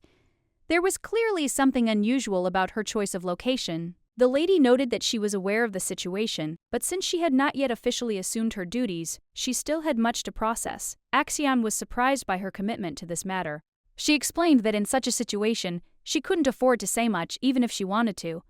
Everything was too delicate and required caution. Axion understood her position, but couldn't resist sharing his own opinion. He admitted that he enjoyed talking, and here was his advice for her. She couldn't even imagine what it would be like. Axion added that spreading gossip was a fun pastime. Everyone enjoyed discussing other people's secrets, even if they were from the most private places. However, in his opinion, those who interfere in other people's affairs merely out of curiosity should be punished. He was convinced that this was unfair and vicious. His words rang out loudly enough for the other knights standing nearby to immediately take notice of his remark. Each of them waited for him to continue. June noted that this was a rather harsh statement, but Axion had no doubt. In their situation, such measures were justified. In the dungeon, doubts can cost lives, and that must be clear to everyone. He emphasized that everyone must clearly understand who they can rely on, who they can trust with their life. No one is allowed to interfere with his lordship's feelings out of idle curiosity. Rumors about Mayer soon began to circulate, and as soon as they reached his ears, he immediately became enraged. His reaction was swift and furious. June admitted that when she first met him, she too couldn't understand what exactly was expected of her. It was a vague, incomprehensible feeling that she couldn't quite pinpoint. Axion noted that there's a clear difference between misunderstanding and fabrication. He explained that one shouldn't simply accept such rumors as truth, but if you look at it from a different perspective, things aren't so bad. The girl asked him what exactly made him think that way. She sensed his explanation didn't quite satisfy her curiosity, and she wanted to understand why he held such an opinion. The guy explained that it was because they had begun to perceive her as one of their own, as one of them. He was certain that it was this closeness and trust that had led to the rumors spreading so forcefully. The girl asked him again if he doubted it. She felt he might doubt her behavior, that she might perceive his words differently than he expected. Axion said she wouldn't be the first to run away after joining the ranks. The lady asked him if he thought she too would run away over trivial matters like rumors and omissions. The girl was very sensitive to such questions and asked what exactly could be the reason the newcomers were leaving so quickly. She couldn't figure out what was scaring them, and that became her question. She already knew a lot about the Dark Knights, their goals and duties, but she still wanted to hear the exact reason, so she could be prepared for possible difficulties in the future and not be caught off guard. The girl decided not to ignore the matter and asked Axion what could have caused her to run away. The gentleman reminded her that, according to him, his lordship had invited no one but her. She confirmed his words, saying she understood why he needed a support mage. However, she felt their reaction to the rumors was overly violent and perhaps unworthy of such attention. That's true, but for the most part, they understand his character well and don't expect anything different from his actions. He's always been like this, and they've already gotten used to his quirks. He no longer pays attention to other matters. He is completely preoccupied with one thing: closing the dungeon gates. Everything else seems secondary and uninteresting to him. Now, the girl clearly understood his motives, seeing that nothing was more important to him than this mission. This became clear the next time she observed him. Mayer is renowned for his hatred of the monsters and demons that inhabit the dungeons. He strives to cleanse them, and this is perceived as a virtue in his work. Mayer's behavior can sometimes be difficult to call normal. His actions can seem strange and even eccentric, but no one would dare confront him about it. Perhaps the wind hidden within his body is the cause of this strange behavior. However, it's difficult to say for sure what exactly is affecting his psyche. As soon as a new dungeon appears, they immediately head there to defend it and destroy anything that might threaten their safety or goals. Due to such a demanding schedule, from time to time someone in the group leaves, unable to cope with the workload. This has become a common occurrence, no longer surprising to anyone. Most of those who joined them were newcomers, interested only in the glory that would come from participating in expeditions. They hoped for easy pickings.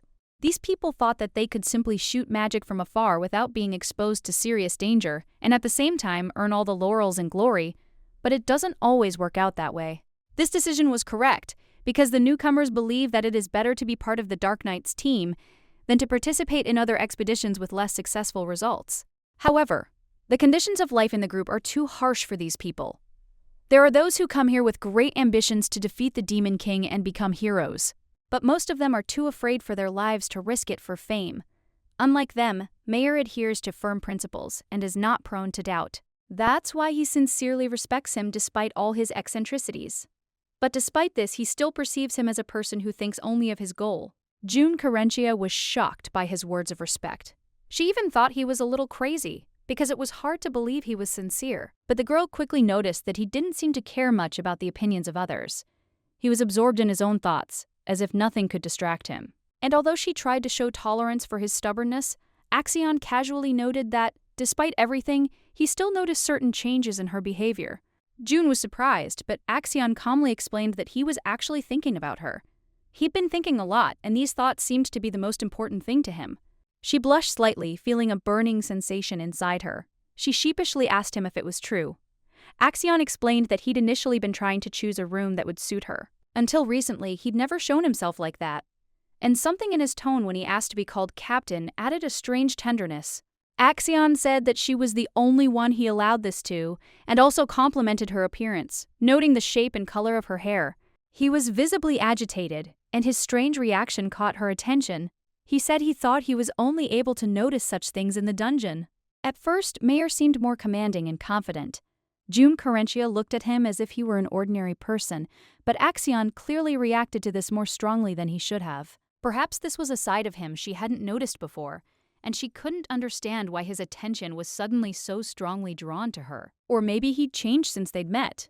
Perhaps he'd begun to sense that she stood out from the crowd, but it was still a mystery to her. He immediately chose her as vice captain, perhaps for his own ulterior motives. June didn't understand how her special position would help in defending the dungeon, but it was all part of his plan. The lady asked if he really thought it was more convenient than admitting that she was his mistress, emphasizing that such questions required serious clarification. Axion tried to say something, but his words fell on deaf ears. He felt that nothing he said would change the current situation. The girl, without hiding her thoughts, said that since everyone thinks this way, they should somehow clarify the situation once and for all in order to stop the rumors. Axion hoped everything would settle down after the dungeon expedition. He believed it would somehow distract from current issues and give him time to reflect. The girl noted that her real intention was precisely this: to understand the situation and figure out what to do next. Now everything was clear to her. She finally realized the rumors circulating about them and how much had been distorted. But she tried to ignore the nonsense and remain calm. Realizing she would enjoy more privileges on the expedition, she decided to seize the opportunity and take advantage of them. On the spur of the moment, she decided to ask Axion an important question. She asked where the captain usually dined. It was a question that had been troubling her for a long time, and now she decided to clarify it so she could proceed with confidence. He told her, and she quickly found the place where the captain preferred to spend time alone, and she became curious about what he was doing there. When she approached and knocked, she was immediately allowed in. She was a little nervous, but when she heard his voice, she knew this was a moment she couldn't put off. When she entered, she noticed that the captain was clearly in a bad mood, and this made her feel that perhaps she should not have come now. However, having gathered her strength, she said they hadn't seen each other for a long time. It was her way of starting a conversation and trying to establish some kind of connection in a difficult situation. When the gentleman saw June, his face immediately broke into a smile, and he decided she had come to him with some important question or request. He was sure of it. His voice suddenly became soft and soothing, as if he wanted to linger with her. Something about her presence perhaps caught his attention. Now that the mood had calmed considerably, June felt some relief and her tension eased somewhat. The atmosphere around her became more welcoming. She explained that she wanted to discuss something important, and also noticed that there was someone else in the room. Apparently, this was unexpected for her. June recognized the man dressed in a dark knight's uniform as wearing white robes, which she assumed might belong to a priest. The master, as if nothing had happened, said he had forgotten to introduce them. The gentleman noted with mild surprise that it was Augustus de Vanitas. June tensed slightly, not expecting to meet him in this place. He was the best priest on their expedition, and June was seeing him for the first time.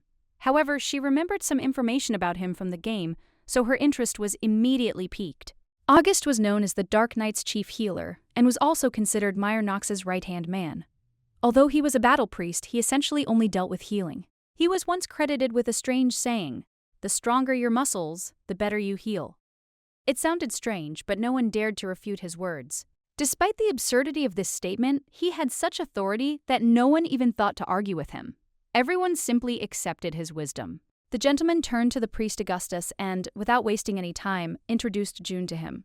He said she would soon become captain and lead their expedition. August nodded, introduced himself, and, with a restrained smile, remarked that he wouldn't disturb them. He wished them luck in their endeavors before continuing his business. June was completely shocked by his behavior. He left so abruptly that she didn't even have time to say anything. It was so unexpected that she couldn't understand what had happened. Meyer, noticing her surprise, said that August always behaved this way. He added that this man never created unnecessary problems and advised her not to worry about it. The girl had flown in for her own reasons, though she didn't particularly want to. But the situation itself struck her as odd, and it made her a little uneasy. She couldn't figure out what exactly was bothering her. She asked how the gentleman had figured it out, and he replied that it was written all over her face. This was quite unexpected, and she was slightly surprised by his insight, although she herself hadn't noticed anything special. But the girl, a little wary, remembered she had her back to him. To this, the gentleman joked that all the information was written on the back of her head, which left her slightly perplexed. He remarked that perhaps this happened only to her, or perhaps to everyone. She considered his words, unsure how to interpret such a joke. Then the gentleman asked her to stop sulking and inquired why she had come. His voice was calm, but there was a hint of curiosity in it, as if he expected something special from her visit. At that moment, the girl realized she hadn't come empty-handed, but with something to offer. She remembered her goals again and decided to speak her mind directly. She approached the captain with a proposal she hoped would interest him. It was an important step, and she felt she needed to act decisively, seizing the opportunity. The proposal concerned personnel renewal and improved training. She believed these changes could significantly improve their performance and overall results. The gentleman noticed that the captain didn't seem particularly comfortable discussing such matters. Apparently, he wasn't thrilled with her interference in matters he seemed accustomed to and familiar with. Nevertheless, the girl had already decided to begin fulfilling her duties, even though she hadn't yet been officially appointed. This fact didn't bother her, and she was ready to act immediately. She confidently declared that if she could do anything to improve the situation, she would do it without hesitation. The determination in her voice left no doubt about her intentions. Before her official appointment, all her actions might seem like interference, but there was little time to think.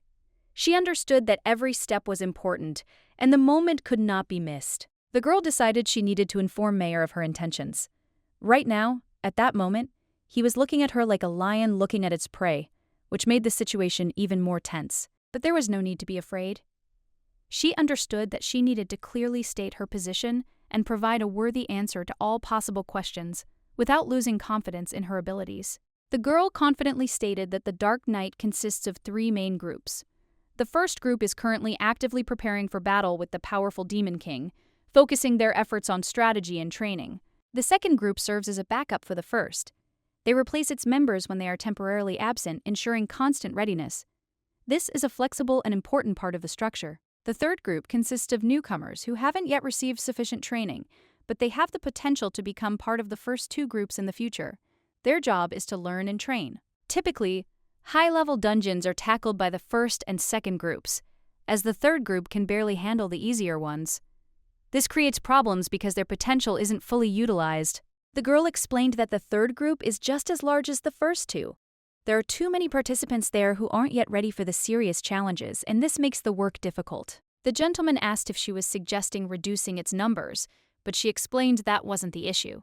Those who lacked willpower needed to be weeded out, and the weak. Many of those who joined the third group did so merely to profit from the reputation of a successful expedition, without having serious intentions or the necessary fortitude. It may sound harsh, but that's the message the girl was trying to convey. The gentleman didn't find her words offensive.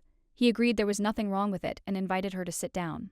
There were times when Fabian's expedition surpassed the Dark Knight in results, and their successes did not go unnoticed.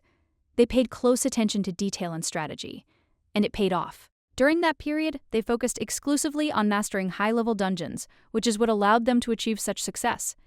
It was precisely this approach that allowed them to outsmart the Dark Knights. Therefore, she believes it's worth continuing this strategy, as it's already proven effective. As always, she provided accurate information about all the new dungeons. June Cadencia shared her thoughts only with Fabian, especially regarding the expedition. She thought they were blessed with something, but Meyer informed her that everything would soon change. Meyer and June knew their situation in the dungeons was dire, and they knew that whoever was faster and could protect them when they needed to would be the one who mattered. Having more people on the team was crucial to the expedition's success, as it increased the chances of success. June was confident their plans were unfolding as they had in the first round. Fabian was interested in what exactly she was talking about. It was an important moment for the entire group, but June couldn't reveal all the details, as much was still unknown. Each new stage of the game was unique, and June understood that even the great battle of the Holy Devil could be a little easier, since characters inherited skills from previous rounds. But with each passing dungeon, the difficulty increased. The external circumstances grew increasingly dangerous, and June understood that they must be prepared for any challenge. Fabian didn't know the whole picture yet, but June couldn't tell him all the secrets either because many things were still unclear, and it was hard for her to share everything at once. She assured Fabian that he no longer needed to worry about getting ahead of her in these matters. The main thing was to focus on the upcoming battle with the Demon King, and nothing else mattered. The captain had to carefully consider how to make the Dark Knight even stronger, as his strength was crucial in this situation. But how to achieve this goal? He began to doubt, asking himself questions. Did everything the girl had suggested really make sense?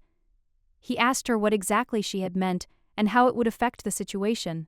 The girl realized she was lucky he'd agreed to listen to her. She explained that if he got rid of those who had lost their will, the Dark Knight's power would increase significantly. These people are like rotten tangerines, which, if left alone, will ruin everything around them.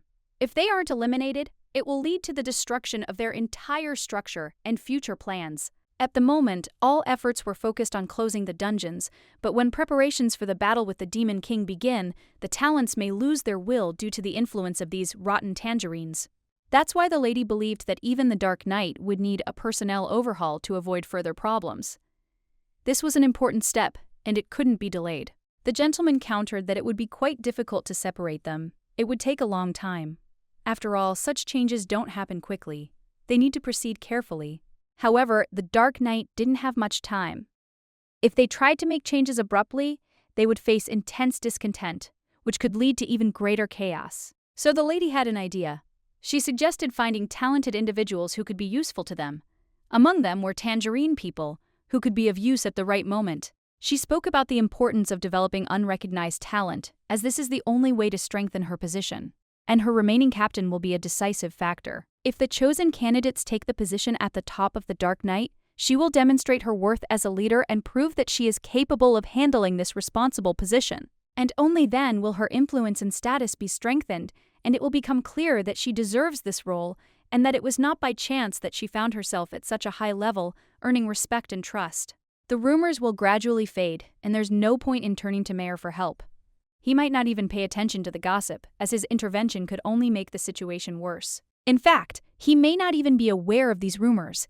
He's interested in other matters entirely, and such talk is of no consequence to him until it begins to threaten serious matters. He most likely doesn't care about public opinion or his personal honor, so he may not even take the rumors seriously, especially since the accusations concern her relationship with such a person. He expressed interest in how exactly she was going to deal with such a challenge, with the task of correcting the situation and increasing her importance in the eyes of others, to which the girl replied that there would be no easy solutions here. All that remained was decisive action. There was only one way to achieve the desired outcome in this difficult situation. Returning to reality, the gentleman noted that he likes this method. He sees in it the strength and determination he values in people who are capable of doing everything possible to achieve a goal. He's confident that much will change when she officially joins their ranks. He expects her actions and approaches to influence the overall picture and bring about positive change. He believes she should be given a chance and allows her to try without putting obstacles in her way. This is his way of supporting her, allowing her to pursue the direction she chooses. The girl was very grateful for this opportunity, and the gentleman assured her that he would provide her with all the necessary rights so that she could act at her own discretion without unnecessary restrictions. June Corentia could summon him if she needed it, and he was ready to help her. It was her right, and she had no doubt in her ability to exercise it. However, she knew that if she did this, the rumors would continue and the situation would get worse. It could affect her reputation, and she didn't want that at all. The gentleman told her to ask Vince, the butler, for equipment if she needed anything.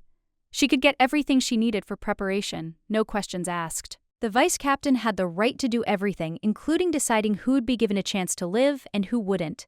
This gave her considerable power, but also enormous responsibility. It was the leader's choice to decide whether to risk one life to save others.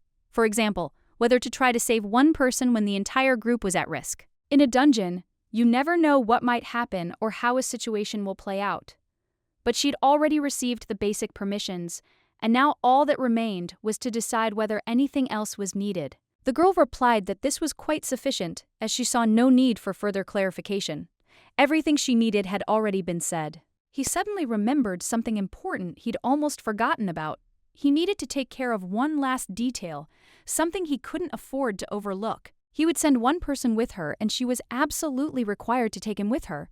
This was a mandatory condition which he considered essential for her safety. She assumed that this man would accompany her for supervision, although in reality she had no intention of doing anything that required secrecy or mystery. He added that if she helped kill the Demon King, he would not refuse her support in the future. This promise was important, and she had to remember it. June could ask whatever came to mind and receive answers.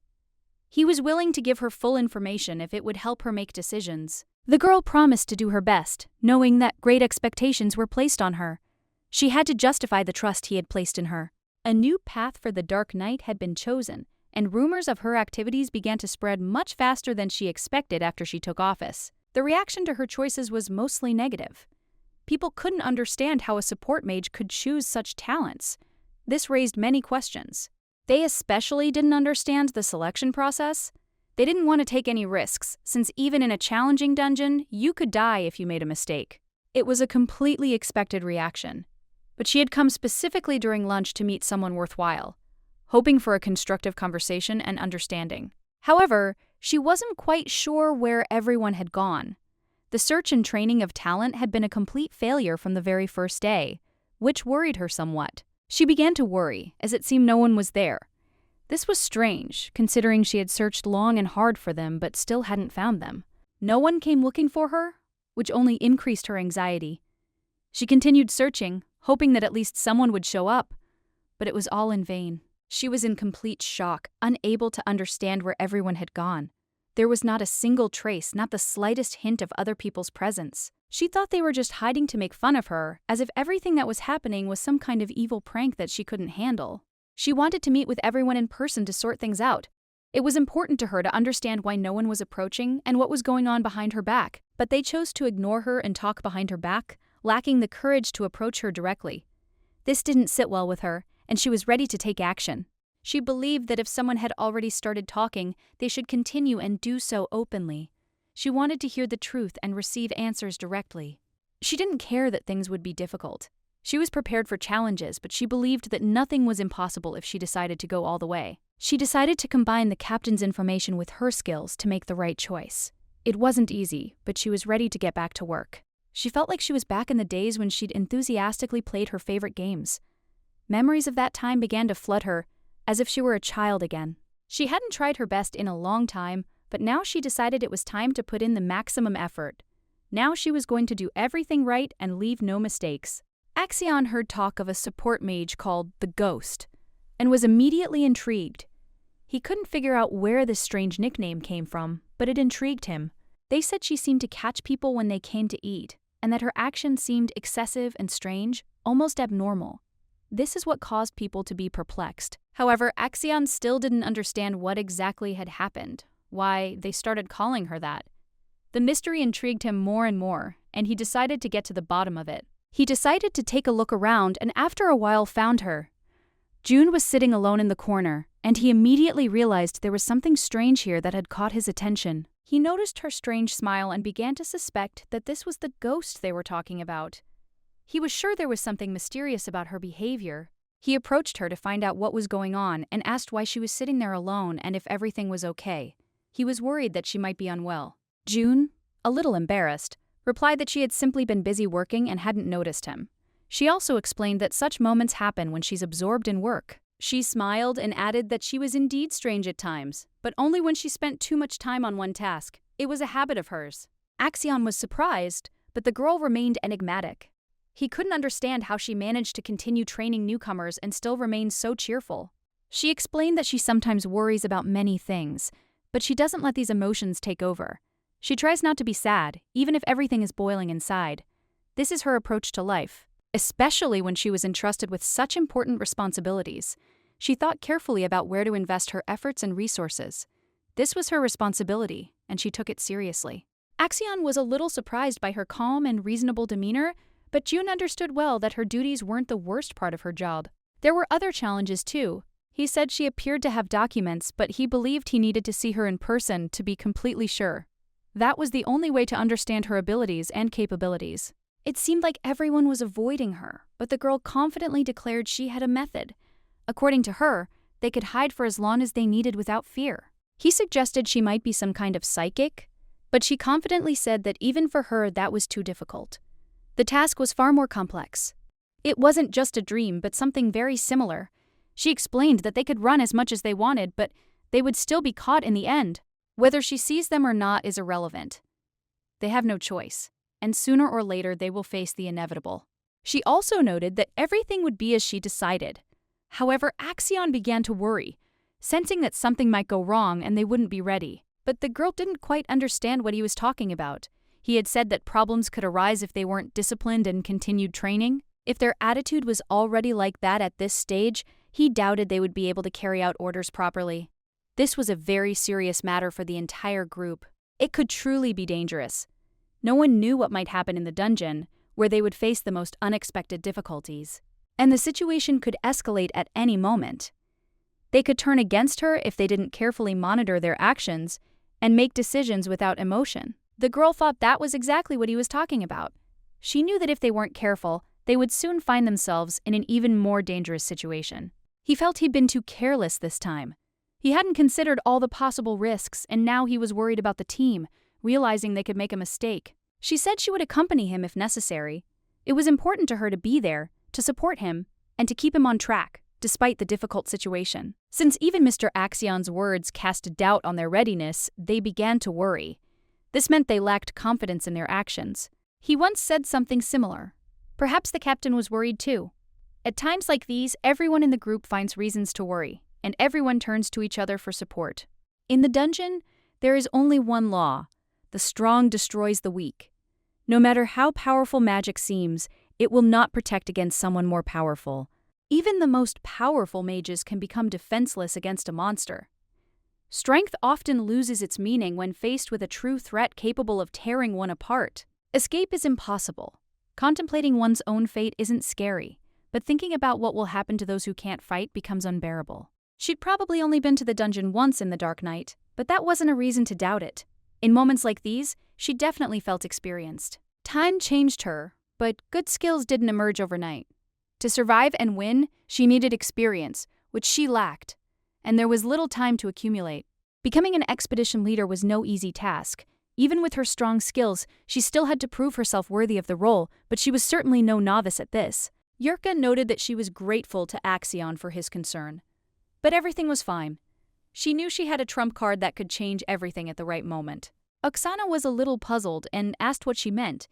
There was genuine interest in his voice, though nothing was said explicitly. A support mage can neither attack, nor defend, nor heal. However, she does have one power: holy devotion, which she uses at her own discretion. The magic that saved Fabian's arm was a spell capable of saving a comrade. It had the power to pull them out of trouble, even if it required personal sacrifice.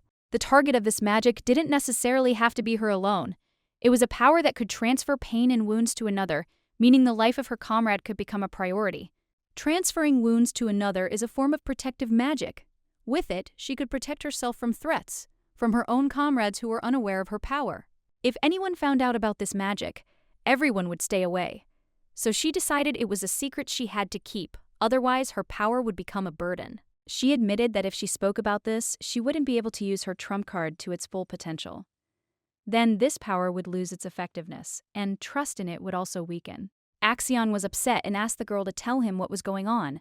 However, she still replied that it was her personal secret, which she didn't want to reveal even to him. Hearing this, Axion felt a little embarrassed, but the girl still believed that they needed to maintain some distance, not revealing all the secrets to each other. Axion noticed that her self-confidence made him feel calmer, as if she knew what she was doing, and this suddenly gave him a feeling of confidence. The girl added that the captain would soon select someone for the mission and everything would be fine. However, Axion asked whether there were other possibilities besides the two mentioned. He said he would definitely let her know when a decision was made. She assumed it would be him, and so he was the one who came to her with the proposal. But the guy himself noted that if it were him, he would not offer help. And if the choice did not fall on him, then he would have to look for a more suitable candidate. Axion trusted the captain because he knew he would select the most suitable person for the mission. The lady agreed with his opinion, considering it a reasonable approach. She expressed hope that the choice would be made in favor of someone who would truly be useful to their cause and would be able to effectively cope with the task. August told her to take care of him, keeping in mind the importance of his role in their case and his special needs in the process. The girl was puzzled and couldn't understand what exactly he meant by demanding such care from her. It wasn't entirely clear in the context of what was happening. She thought the captain had directed him to her, but she still couldn't understand what exactly they were talking about or how it related to her tasks. The gentleman confirmed her suspicions, but she could not believe it. It was so unexpected and unusual for her. It was the expedition's chief priest, Mayer, who possessed incredible endurance and strength, which made him indispensable in difficult situations. Therefore, he did not need a priest to restore his strength, but at the same time, no one could replace Augustus, since his role was unique. June Carrantia simply wanted to train new recruits. If this was part of surveillance, she couldn't understand why she would do it, especially considering she could have pulled someone back from the brink of death. She asked him to take care of her. His mere presence had worn her out, though she tried to restrain herself, knowing that he wasn't feeling so well in this situation either. They were closely watched by other knights, lurking in the shadows, all waiting for the right moment to intervene or simply gain information about what was happening. All the knights believed this was the only way to achieve their goals. It was a carefully thought-out strategy, and they hoped everything would go according to plan. Augustus addressed those standing behind the wall. His words were directed at those hidden from view, adding tension and mystery to the situation. He asked if they had anything to say. His voice was calm but tense, as if he were expecting something important to say that might influence their next steps. However, as soon as the father realized the situation was getting out of control, he hurried away. He claimed nothing important had happened and left the scene. Public opinion about training changed when Augustus joined in. His presence boosted confidence, and training no longer seemed so dangerous and risky. June hadn't been entirely confident in her own abilities, but with him by her side, she felt much better. At least she knew her chances of survival with him were significantly higher than if she were alone. She had only one life, and she knew it was impossible to resurrect someone after death. There was no trap that could bring back the dead, and this worried her. Only those who had reached level 99 could learn such magic.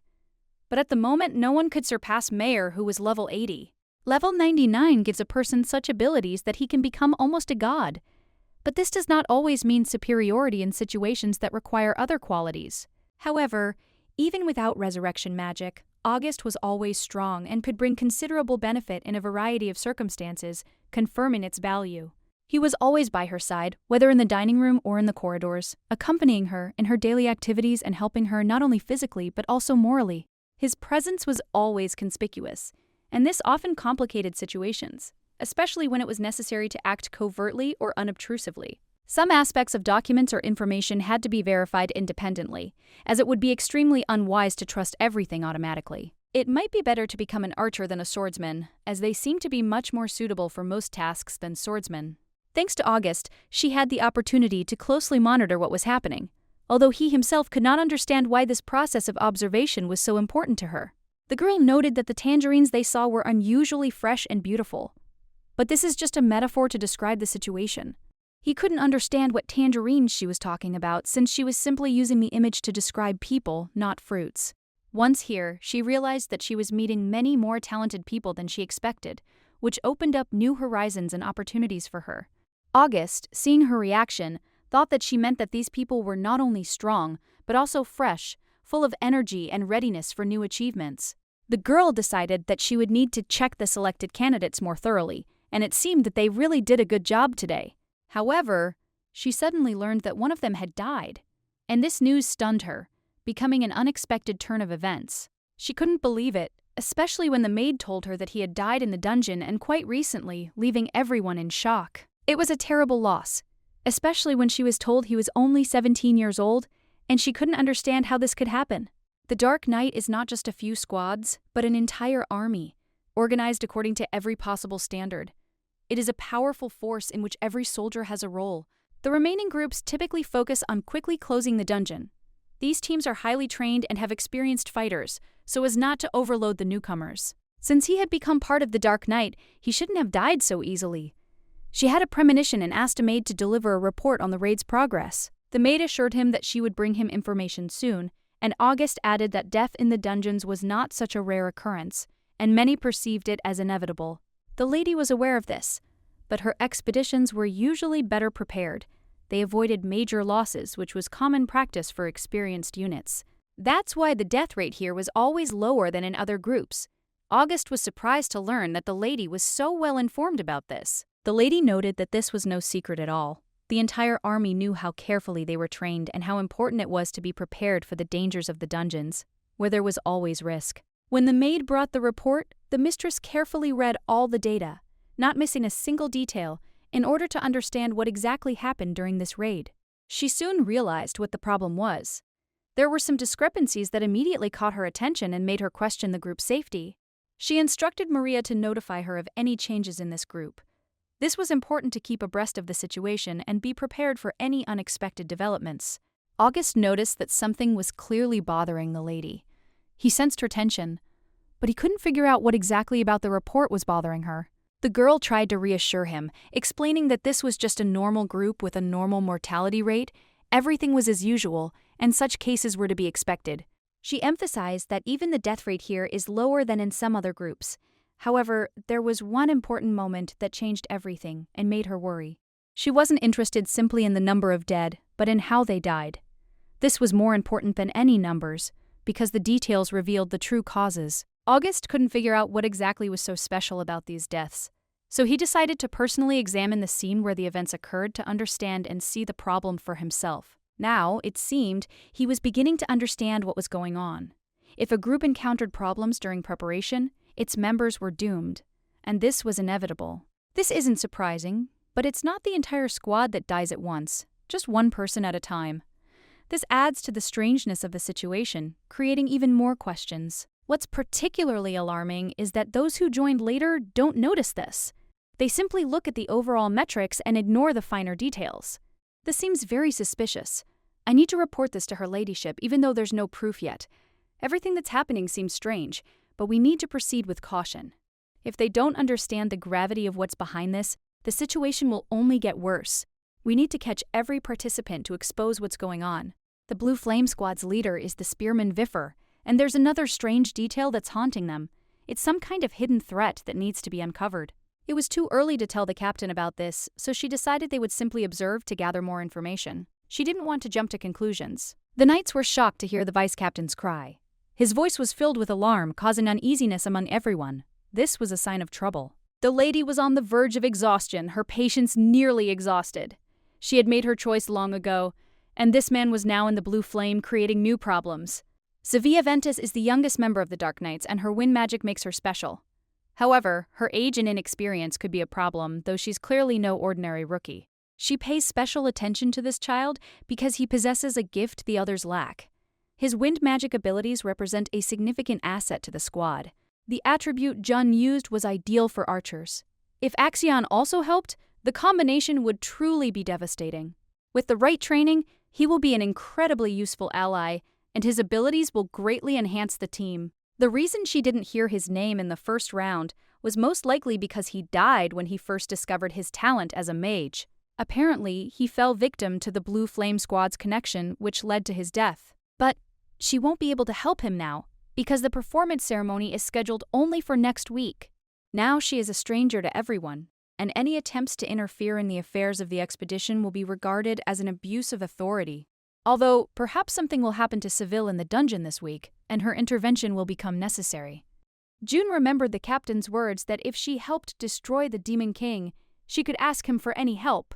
At that moment, she realized that she had no choice and needed to act to achieve her goal. She came to the captain, and he asked why he should care about the fate of Seville Ventus. The lady explained that she had great magical talent that was worth developing and protecting. Mayer seemed unaware of this and asked if June had realized this through her ability. The girl replied that she was not sure that the group was actually sacrificing this person, but the gentleman noted that her reasoning surprised him. She still hasn't found any evidence, but if they remain the same, it could lead to the loss of a valuable person. She understood that it would be impossible to fix this, and the gentleman expressed doubt that the cause of death could be due to insufficient skills. Mayer remarked that it was strange that it was precisely those with talent who died, and this worried him greatly. He didn't understand who was behind this and what they should do in such a situation, where there was clearly a hidden threat. Mayer abruptly stated that it was too dangerous and did not agree with the proposal, believing that it would be better to send someone else or forget about it altogether. The girl was shocked by his reaction. After all, he himself asked her to report everything, and now he reacted so harshly. He acts as if he doesn't care who she is. Whether she's vice captain or someone else, he doesn't care, and he shows no respect for her status. She's sure that even a 14-year-old child could die in such conditions, but she believes it's too cruel to remove Sevilla from the group. It's not an easy decision for her. However, there's no guarantee that even the strongest flame won't affect his condition. Fire can be dangerous for anyone, even the strongest, and the dungeons are always full of hidden dangers. Every move can be fatal. This place doesn't forgive the slightest mistake or carelessness. She'll likely decide to go there without proper preparation because her life is so precious to her. But there's a glint of determination in her eyes, and she's ready to take the risk. It seems she already has a concrete plan for how she will proceed. She is clearly preparing to overcome all possible difficulties. The lady confirmed this, and he stated that in that case he had his own conditions for her that would need to be met in order to move forward. The girl was surprised when he voiced his demands. She didn't expect everything to depend on any conditions on his part. In her understanding, base and territory are two different concepts. Although she sees something similar in them, these concepts are not actually identical. For her, owning a territory means managing the people who live there, their destinies, their lives. That's what matters to her. It's not just land, it's lives. Owning a base, on the other hand, means managing the surrounding dungeons, as well as all the dungeons discovered in the surrounding area. This requires greater control. The number of dungeons and their area are limited, unlike the number of groups, so some owners take a commission for clearing them, giving it to other expeditions. Therefore, expedition owners don't always close dungeons themselves. Sometimes it's much more profitable to hand over clearing rights to another group for profit. Because of this, many groups are trying to gain control of the base, but this does not apply to the Dark Knights. They already have a huge base in Noctanteria. Even if other groups wanted to get into one of the bases, no one would dare demand a commission from them, since the Dark Knights have enormous power and influence. The Dark Knight was always the one to help navigate the most difficult and dangerous dungeons. He was a master, capable of conquering levels no one else could. So, the Blue Flame group always had something to do. Their next raid promised to be no less dangerous and interesting than the previous ones. It was all strange, but the echoes of the past hadn't even faded yet. The problems hadn't disappeared, and every step brought them closer to an inevitable resolution. Everything had happened exactly as she'd predicted. Her plan had been sound, and now all that remained was to take the next logical step, one she'd long considered. An agreement had been reached with the gentleman, and now her task was to strictly follow the outlined plan without deviating from the intended line. When she met a man, she was surprised by his words. He thought the vice captain would only steal from the newcomers, unaware of the full truth of her intentions. She understood that she would need to join another group to move forward. It was inevitable, given the circumstances and her own goals. The man she encountered turned out to be the leader of the Blue Flame, Vifera. He claimed that Vifera had once been a knight, which added to his authority in their eyes. He earned the respect of his peers, but he hid this part of his character. He usually kept his soft side under wraps, remaining firm and decisive in his actions. The lady stated she had no intention of interfering, but her wishes were different. She wanted to gain experience before assuming full authority over the position she sought. The man thought her ambition might not be the most wise. He believed that 1 or 2 raids wouldn't make her experienced enough for this world. The girl, in turn, confidently replied that the journey, no matter how long, begins with the very first steps. And this step was important to her, despite the doubts of others. He argued as much as he liked, but he still understood that she would follow her own path. And every step she took brought her closer to success, despite all the obstacles. Vifera couldn't understand why his group had been chosen for protection. They didn't have the resources to guard a support mage, but apparently the others had their own reasons for the choice. Blue Flames attack the dungeon, which is located on the easy to medium difficulty level. This is the perfect opportunity for the girl. She will definitely be able to survive in these conditions. But his hostility unsettles her. It's as if he can't bear her presence, leaving a strange feeling of dissatisfaction in the air, as if she were a stranger to him. He's clearly not thrilled about her being here. His gaze is filled with hostility, making her feel uncomfortable. This aggression is becoming a major problem for her. The dungeon isn't actually that difficult, and she's perfectly capable of handling it. But his behavior and constant hostility create unnecessary tension in the situation. She noticed that the commander was experienced, and this gave her confidence. He was no novice, and there was no need to be overly modest in such a matter, especially with such skills. The gentleman asked if the priest Augustus would go with them, but the lady in fact wasn't sure. The question seemed odd, as if it concealed something important, not entirely clear. Vafer, for his part, expressed doubt. He wasn't joking when he said they couldn't protect her. This underscores the gravity of the situation and the danger it poses for the girl. In the first dungeon, she was with Axion, the fire mage. Back then, they could quickly clear all obstacles thanks to his incredible power, but now that advantage is gone. They don't have those capabilities now, and she understands that this will be much more difficult to cope with. Without magical support, the situation is rapidly deteriorating, which is worrying. Clearing the dungeon while simultaneously worrying about her safety will be extremely difficult. Even with a high-level priest, it will be a real challenge. The situation is truly tense. She could die, and that's part of the risk she must accept. She must understand that the consequences could be tragic, and the chances of survival aren't always high. It's all clear as day, and she can't shake the feeling that this question is being asked only to show that no one is responsible for her death. If that's the case, then she's decided to defend herself. There's no need to worry about her, as she's confident in her abilities and ready to take responsibility for her decisions. If she overestimates her strength and dies, then she alone will be to blame. It is her choice, her mistake, and she accepts it, understanding that the consequences are inevitable. The gentleman was pleased with her decision and asked if she would take it back. The girl replied that she was even willing to write it down, demonstrating her firm resolve. In the dungeon, the man will be in charge, and the girl will be forced to obey his orders, without the right to make her own decisions.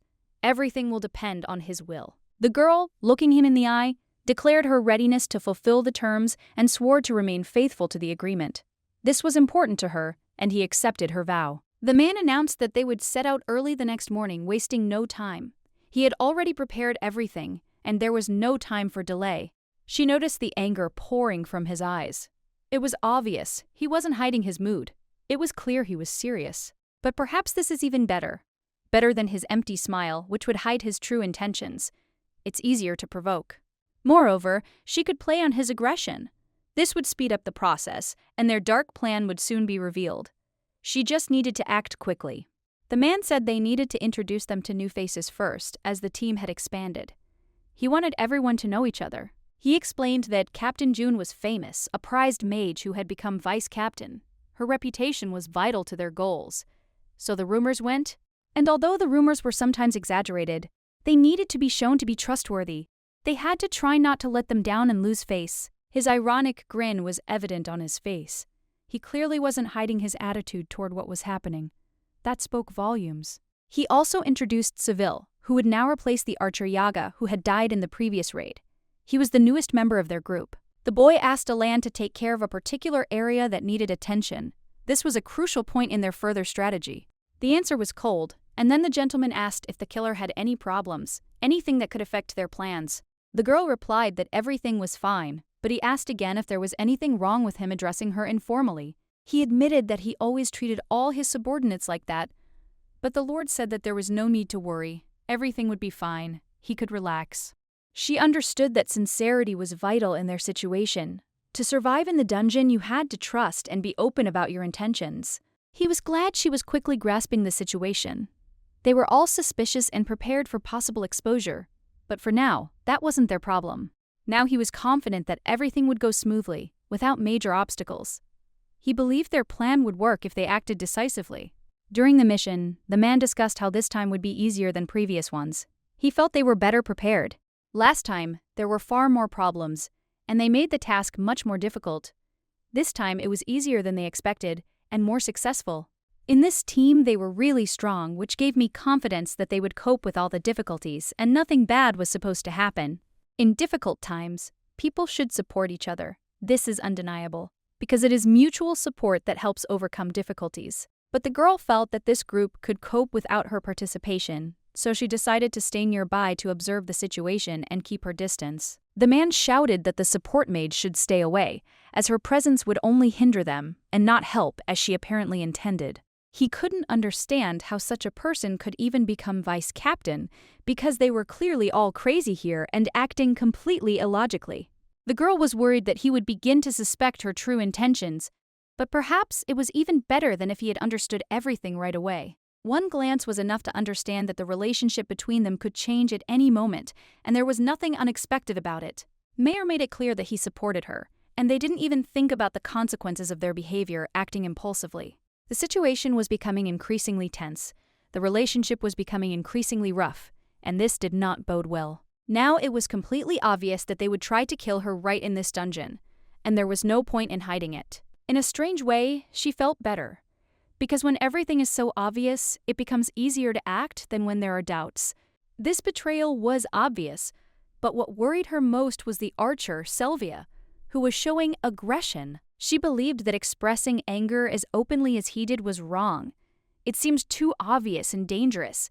If this continued, she was sure he would definitely shoot Vifera, and she hoped that he would manage to restrain himself a little. She turned to Selvia, asking him to calm down a little so that the situation would not get out of control and they could move forward. Vifera shouted at them not to waste time, because every moment was important and they could not afford to hesitate. The man even pushed the girl in the back, which she perceived as an extreme display of aggression that went beyond all bounds. She was convinced that this was too much, and such an act could not be left without consequences. He mockingly asked why she was looking at him so intently, and what she didn't like about what was happening. The girl replied that the evidence was not yet sufficient, so she needed to wait a little before taking any action. She noticed that Selvia looked very irritated. His anger was becoming more and more obvious, and this worried her. She didn't understand what was making him so angry, because he had never shown such anger before. But she didn't want him to make any hasty decisions, because if he lost his temper, her plan could fall apart. If he couldn't hold back and control his emotions, she knew their whole venture could end right then and there. So she grabbed his hand and thanked him for supporting her so decisively and not leaving her alone. However, he pulled his hand away, causing her to lose her balance and almost fall, which was an unexpected and painful moment for her. Wafer smiled as he saw her fall, and the boy, in turn, was stunned by what was happening, not expecting such a turn of events. Vifera couldn't understand how she had become so weak that she had fallen to the ground so easily. It seemed unnatural, since she had always been strong. June knew she couldn't allow herself to get angry at times like these. She needed to remain calm, lest she lose control of the situation and cause further harm. They continued walking, oblivious to her difficulty. They seemed unaware that anything was wrong with her, and they walked faster and faster, leaving her far behind.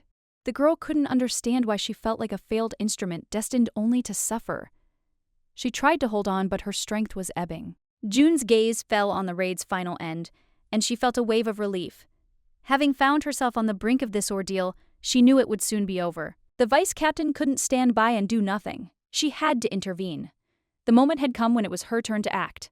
All this time, June hid behind her comrades, trying not to attract attention. But the moment came when she had to stop hiding and show herself. The man told her it was time to do something useful.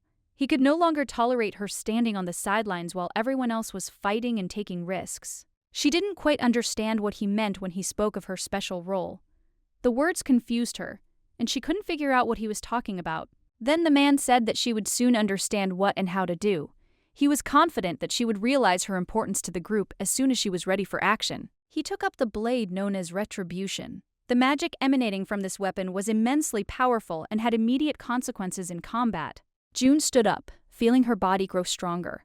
The attack-boosting magic had taken effect, and she now felt much more confident than before. She was wounded.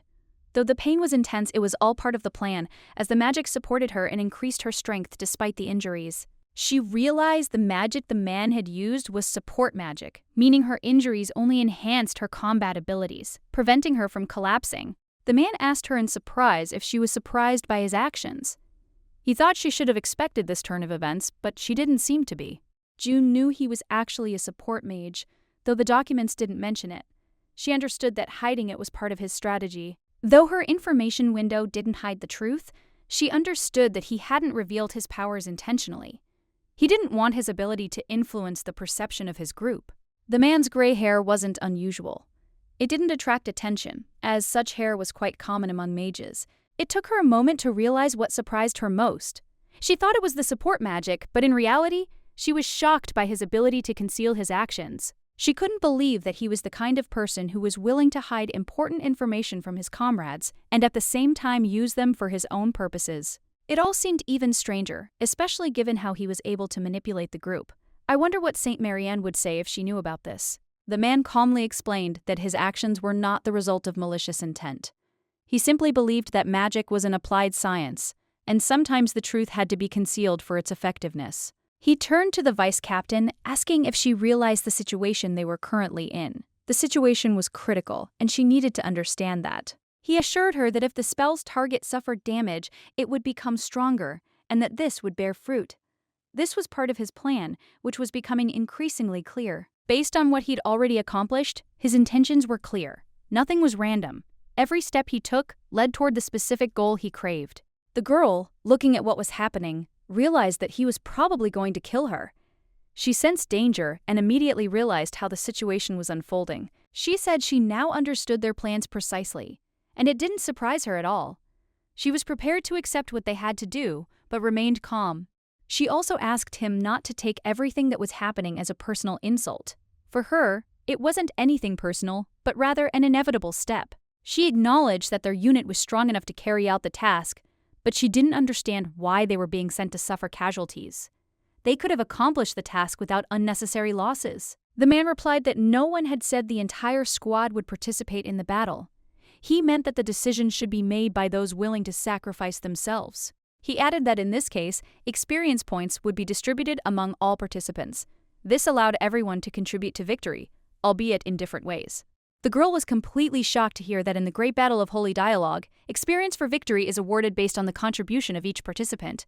This was a new approach for her. Vifera would hardly be able to defeat him alone, but if he sacrificed someone, he would receive a power-up and be able to take all the experience points for himself, leaving the others aside. She was shocked to realize he was willing to kill people for experience. It was unimaginable to her, and she couldn't understand how he could do such a thing. He said she was dumber than he thought and couldn't see things from a broader perspective. He intended to use her to grow his power and defeat the Demon King. He added that to defeat the Demon King, the minority must be sacrificed for the majority. And that's how the world works. It was a cruel but necessary decision. The girl wondered how many people he'd buried for such foolish reasons. She couldn't imagine the sacrifices he'd made for his ambitions. She recalled his actions in the first round and realized that this was nothing new to him. She began to understand why the other squad members were still helping him with this. She realized that the reward for closing the dungeon was not only money but also items from the bodies of the dead. This discovery was unexpected, but entirely logical. After dividing the spoils, the Vifera took the experience while the others received gold. Everyone knew this was common practice among such groups, but everyone kept their share. Now everything became clear. Their motives were quite concrete. Vifera didn't hate June Carentia, which came as a surprise to everyone. On the contrary, she even felt a certain sympathy for June, who was as much a support magician as she was. This strange feeling gave them a certain connection. Vifera realized their abilities were limited. For a long time, he couldn't understand how such weak mages could have any significance in a world where strength mattered. And then one day, having accidentally discovered a magical talent, he was delighted, but soon fell into despair, realizing that his abilities lay only in support magic. However, it later dawned on him that this was no accident. It was God's plan, and he began to perceive his abilities completely differently. The gods didn't care what methods humans used to achieve their goals. This discovery profoundly changed their view of the world and their own capabilities. So he didn't strive to become a powerful fire mage, as support magic was also useful. Its capabilities helped him develop, although not immediately.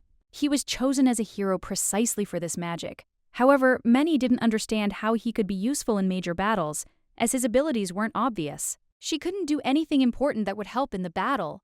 However, when he grabbed her arm, she felt pain. That's when he realized her weakness. He noted that she had become captain through the same dirty methods that others had used, and this made him wonder about her true motives.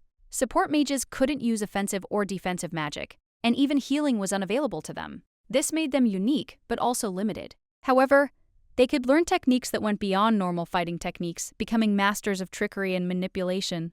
This wide range of tricks and stratagems became their primary tool for defending the dungeon.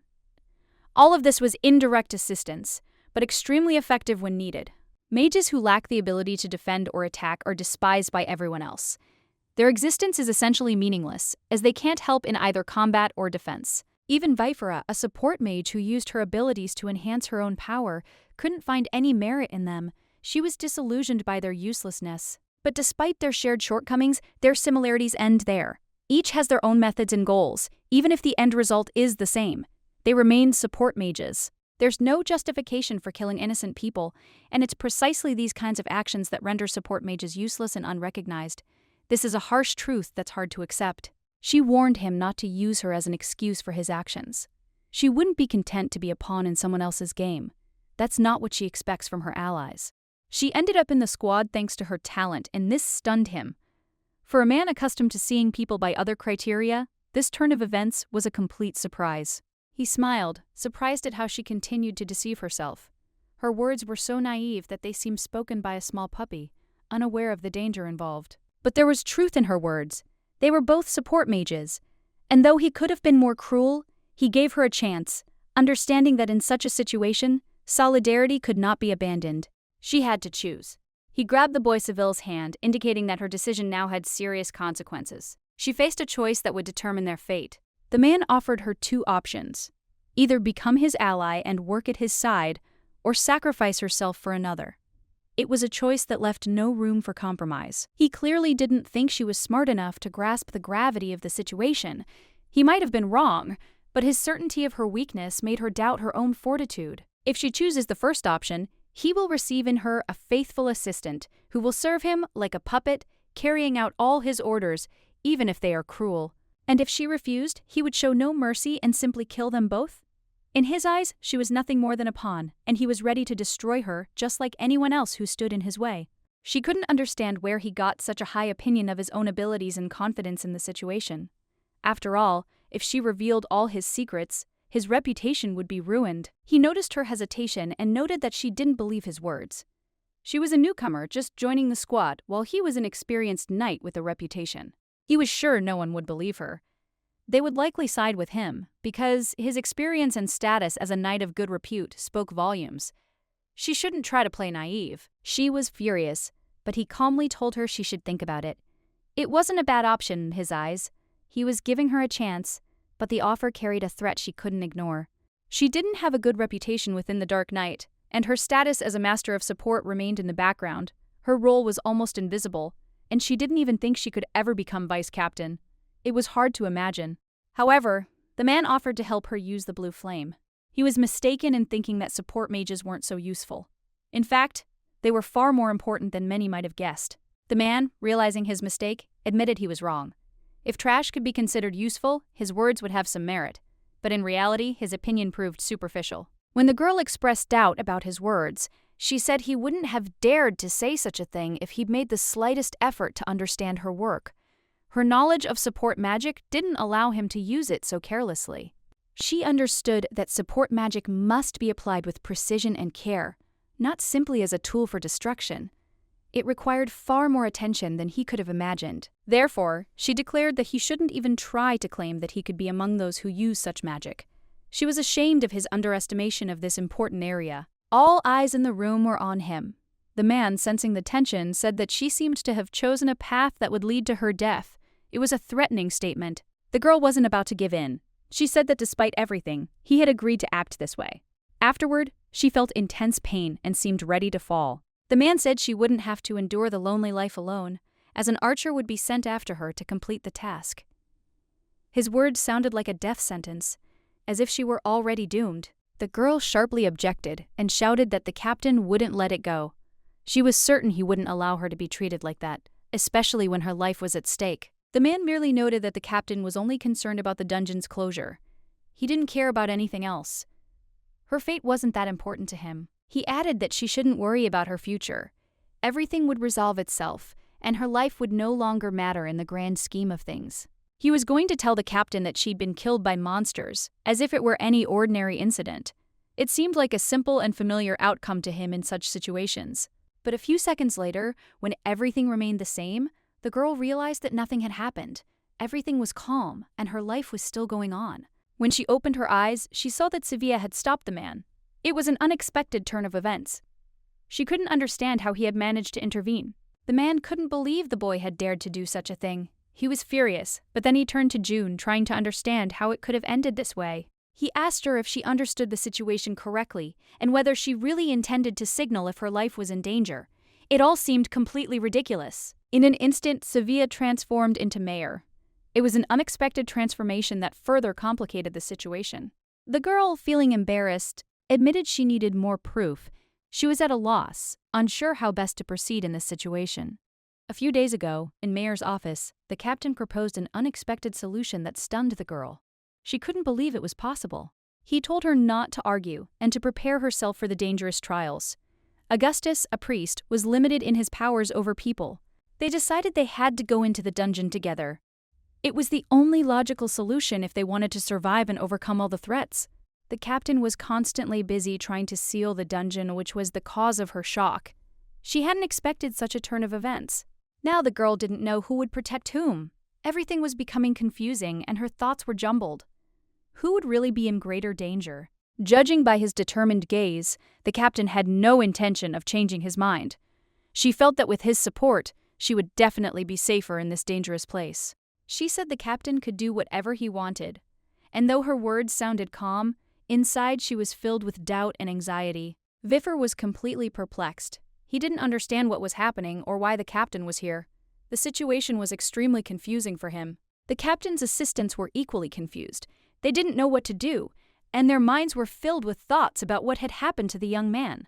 They all couldn't believe their eyes, because what was happening was not at all what they expected. It was beyond their comprehension. She used transformation magic on the captain to make him assume Seville's form. This was essential for the successful completion of the mission.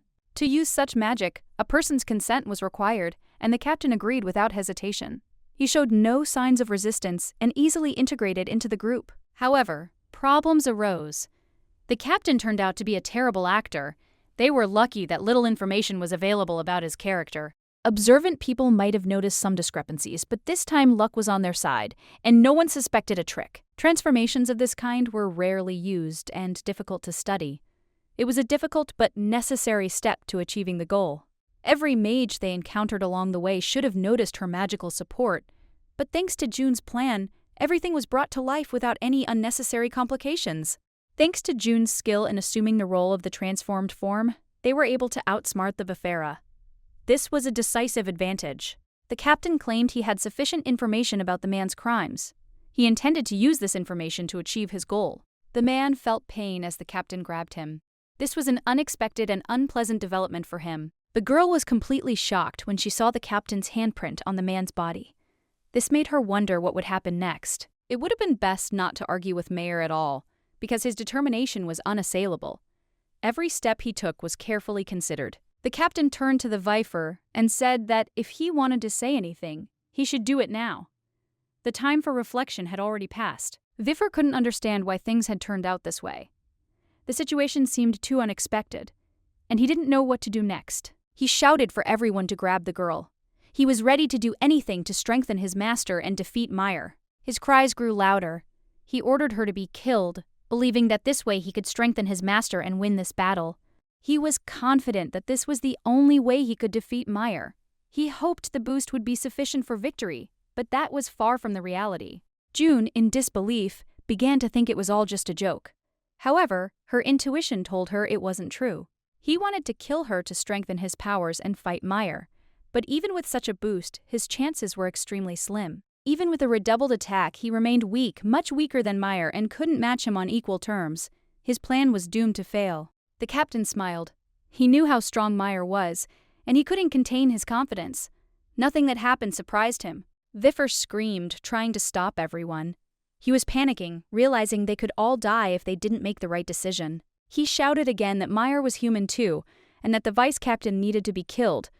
She was just a support mage. She could be eliminated. He found himself in a state of agony, realizing his life was coming to an end. The captain, in turn, said he had nothing more to listen to. The girl approached him with a knife and noticed that he said that if he killed her, he would defeat Meyer. It sounded like a threat. He yelled at her, accusing her of bringing the captain. He was furious, thinking she was now pretending to be ignorant. He promised to take her with him to the next world. It was the last thing he could say before the situation spiraled out of control. The girl calmly replied that if all this was true, she had been waiting for it for a long time. She was ready to deprive him of his last hope, doing everything to make him lose all faith. She asked him if he thought he could kill her, and then she invited him to look at her closely, to see if there was more hidden in her eyes than he might have thought. Mayer was completely stunned by what was happening, and there was confusion in his voice as he began calling out to the girl, hoping that she would calm the situation down. He said this with alarm because he was sure that she had clearly gone crazy and there was something incredibly strange in her behavior that he could not understand. However, the girl replied that she was completely fine, in her right mind, and then Mayer asked her to show her hand to make sure that the wound she was talking about really existed. He looked at her hands, noticing no signs of wounds. However, a wound had appeared on Vefera's hands, and that cast doubt on everything. The man, despite all his confidence, could not understand how such a strange event could happen, which he could not explain in any way. He was confused, unable to understand how this was all possible. The girl, not expecting him to understand, asked if he'd considered the idea that one person could use support skills. She used her holy sacrifice as soon as she sensed something was wrong. It was her decision, and she understood that her future was at stake. The new support spell she was about to cast couldn't take effect while the active spell was still active. Everything depended on how well she controlled her magic. The Blade of Retribution Vefera had used against her lost its power because the holy sacrifice had activated.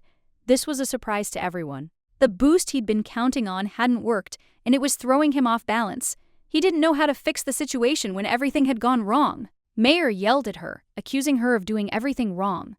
But the girl, without losing her cool, pointed out that he was a support mage and should have realized that. She repeated his words sarcastically, which only made him even more angry. And he started yelling again, not knowing how to deal with it. Mayer turned to June and sternly told her not to try cutting herself again. He was concerned and didn't want her to do anything that would lead to further danger. The girl noted with a grin that she didn't have a hobby like self-destruction, and she had no intention of repeating it. But the captain still expressed doubt and said he needed to reconsider his opinion of her. The girl, showing no fear, replied that she could have said the same about him. The gentleman then added that she was much more rational than he had expected, although in reality she was still stupid. The girl calmly explained that her decision was the most rational one possible, but Mayer couldn't accept that cutting himself with a knife could be a sensible choice. He was against such an approach. She couldn't object to him, because her actions really were a small revenge against Vefera, who had so greatly interfered with her work. June Carentia was furious that one of the team members intended to further tarnish the already dubious reputation of support mages. She was deeply irritated and literally yearned to remove him from this role. The situation demanded an immediate solution. However, the captain realized they couldn't continue in this vein and had reached a dead end. They needed to decide what to do next. Suddenly, a man approached them and said his subordinates were merely following their commander's orders. That was all he could explain. He claimed that they could not help but listen to the command in the dungeon, and now in a panic he begged for mercy, not knowing what would happen next. Vefera, a woman from the group, intervened and said that they had decided to leave him here at this moment.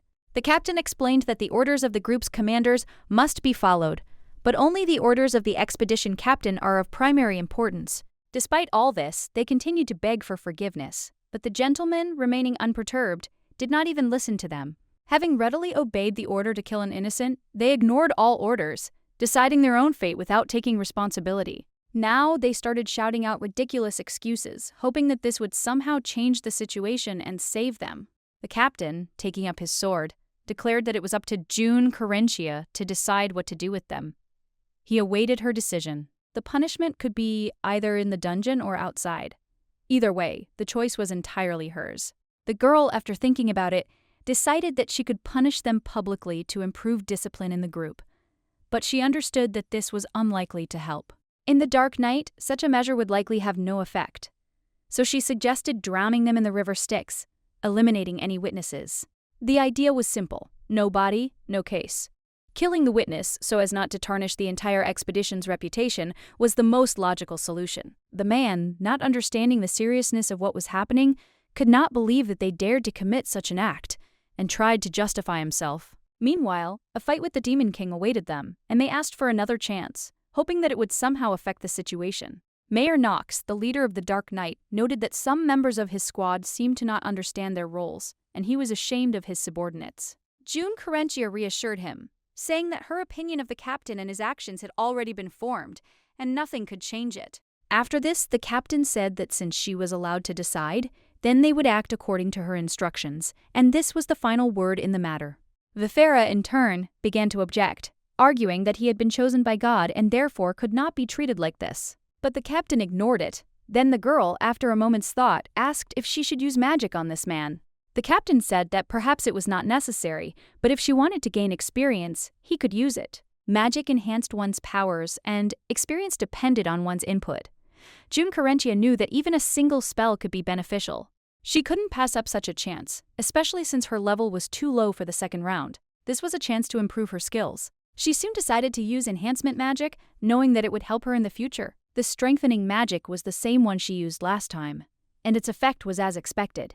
It would definitely strengthen her powers. The man realized that she had used magic to analyze people's strength and asked how much stronger he had become after the spell.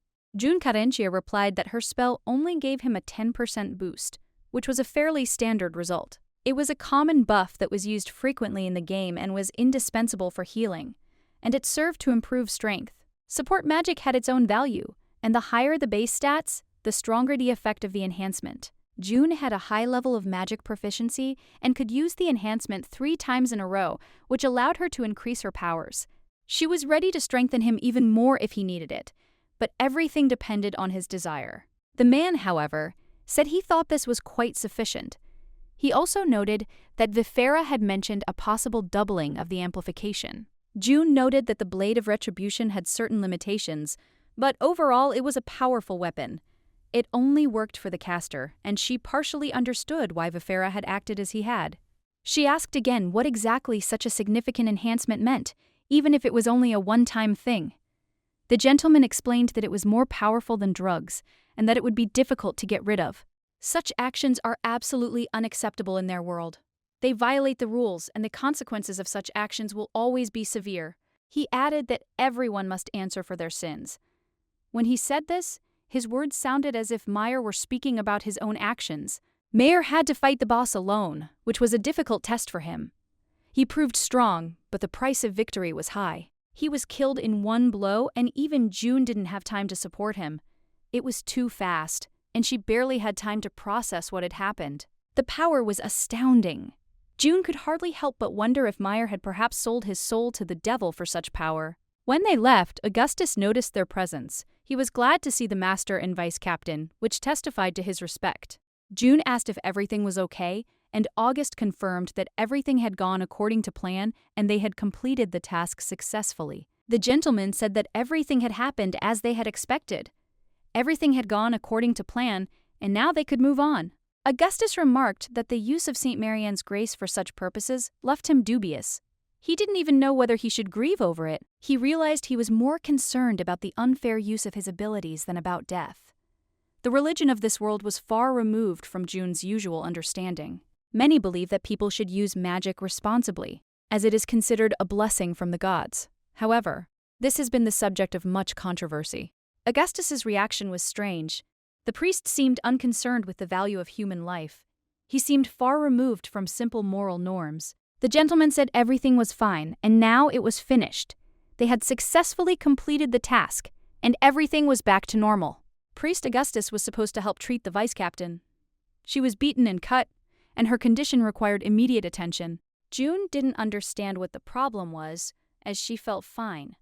However, the captain insisted that she ignore her own words. The captain told Augustus not to forget that great things awaited them. He emphasized the importance of their future tasks and said that time was of the essence. He also warned that he didn't know what to do if the vice captain continued to take such risks.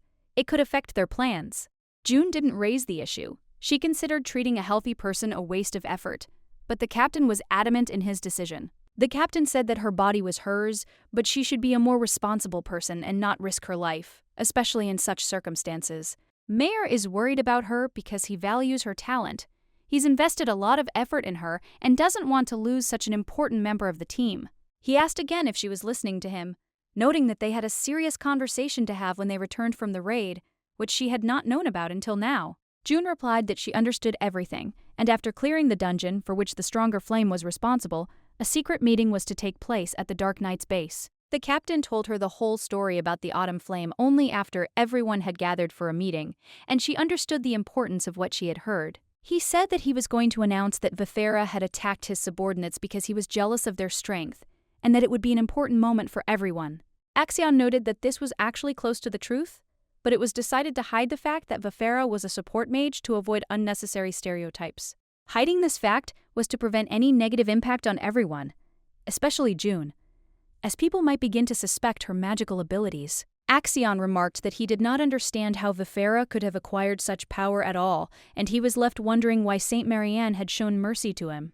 Augustus, however, said that the Lord works in mysterious ways, and then he began to think that if the goddess blessed people for their humanity, much might be different. He added that if Marianne had blessed everyone for their kindness, Axion would undoubtedly have received at least a drop of the magical talent that he clearly deserved. Axion replied that, of course, if people with good qualities received power, he would definitely be one of those who deserved the most magical gift.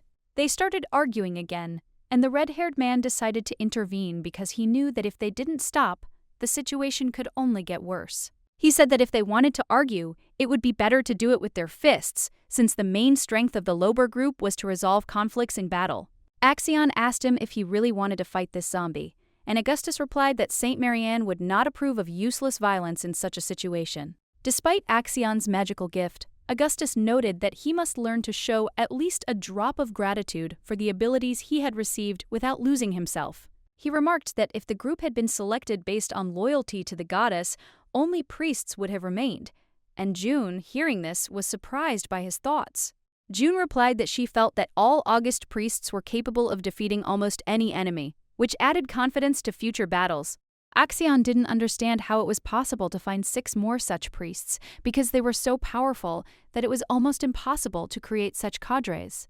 June noted that it was indeed unlikely that such strength would be found, but she thought that in this situation she would still need to think about the right decision. Lauber noticed that she spoke as if she wanted to create a copy of Augustus, and June, smiling, replied that it was not such an impossible task, and she would think about it. The meeting was over, and they could go and rest, putting off all questions until tomorrow, when their strength would be restored and their thoughts clear. As they were leaving, the captain stopped June, and she, noticing his gaze, turned to him, feeling that something important was about to happen. The captain looked at her and remarked that if she had nothing important planned, he would like to offer her a drink in his office to celebrate her success. June was a little surprised that he asked her to have a drink at such a late hour and alone with him, because it was unexpected and a little tense. She felt embarrassed, because drinking with Meyer Knox alone at such a time was an unexpected event, especially with the captain of the Dark Knight. She was nervous, because this was not just a drink, but an evening in the company of Mayer, which was undoubtedly unusual and could make her feel awkward. However, she replied that she did not mind, and that, despite the late hour, she liked to drink, but 1 glass would clearly not be enough for her to fully enjoy it. Usually the problem was having a drink with the opposite sex at such late hours, especially if the situation remained unclear. But this was different. However, if the girl was with Mayer Knox, that was a completely different story, because his fame was known to many, and the relationship with him was different from the rest. His fame lay in his simplicity, and many girls, having repeatedly tried to win his attention, encountered failure because Mayer was not inclined to these games. Rumors that June is allegedly Mayer's lover seem unfair, especially considering that the problem has already become obvious and will surely be revealed even more soon. June drinks, and with each sip she opens up more and more to him, as if she is ready to confess something important that she has been keeping to herself for now. Despite this, June can drink quite a lot, and her body is accustomed to alcohol, so even such moments do not make her lose her composure. The main thing for her is to control herself, especially when she drinks, because this allows her not to lose touch with reality and not to do anything rash. But on the other hand, Meyer has expensive and high-quality drinks at her disposal, and she is not so stupid as to miss the chance to enjoy them at a time like this. In any case, she skillfully avoids stupid situations and cannot help but appreciate the opportunities that open up before her. He invited her into his office, and June realized that this was a sign that the conversation could continue, and she could open up even more. Mayer remarked that he had no idea that Vifera could be such a person in this situation, and this surprised him. Previously, Mayer always cared about his colleagues, and his attitude towards them was different. But with Vifera, everything turned out to be more complicated. June noticed that Vifer had changed a lot, and now it became clear to her why the gentleman did not know about his real condition. Perhaps her assumptions are correct, because his face does not change, but his voice has become more relaxed than usual, and she still wonders why he suddenly offered a drink. He apparently wanted to feel the spirit of alcohol, to talk to her, because, most likely, he does not have the opportunity to discuss such things with other people. Interestingly, June thought that Mayer didn't seem to care about Weaver at all, and didn't show strong emotions about what was happening to him. He had no doubt that his judgment was correct, but despite this, she realized that this situation was still important to him, and he was experiencing it more than she expected. June couldn't understand how the person who seemed invincible and the strongest to her could be so vulnerable in this situation. This was an unexpected discovery for her, and she felt her heart fill with pity because she wanted to somehow comfort him. But the next second she realized that her worries were unnecessary. He grabbed her by the throat, and at that moment a powerful force separated her from the whole world. Everything that was happening reminded her of the moment when a person meets a wild animal, and she realized that one should not worry too much despite everything that was happening. June couldn't understand why he was looking at her so persistently, and this made her feel uneasy and a little worried. Mayer seemed to be waiting for an answer from her, so she hastened to say that the dungeon was too cruel a place for an ordinary person to survive in it. She didn't know what kind of person Vifera had been before, but it seemed natural to her that he had gone mad. The dungeon could easily break even the strongest. In this place, lives are lost, loved ones and comrades perish, and step by step a person gets used to the inevitable death, losing all fear of it. June Carentia had long ago learned to perceive the world as a game. Every day was like returning to a dungeon where she had to slay monsters and defend her life.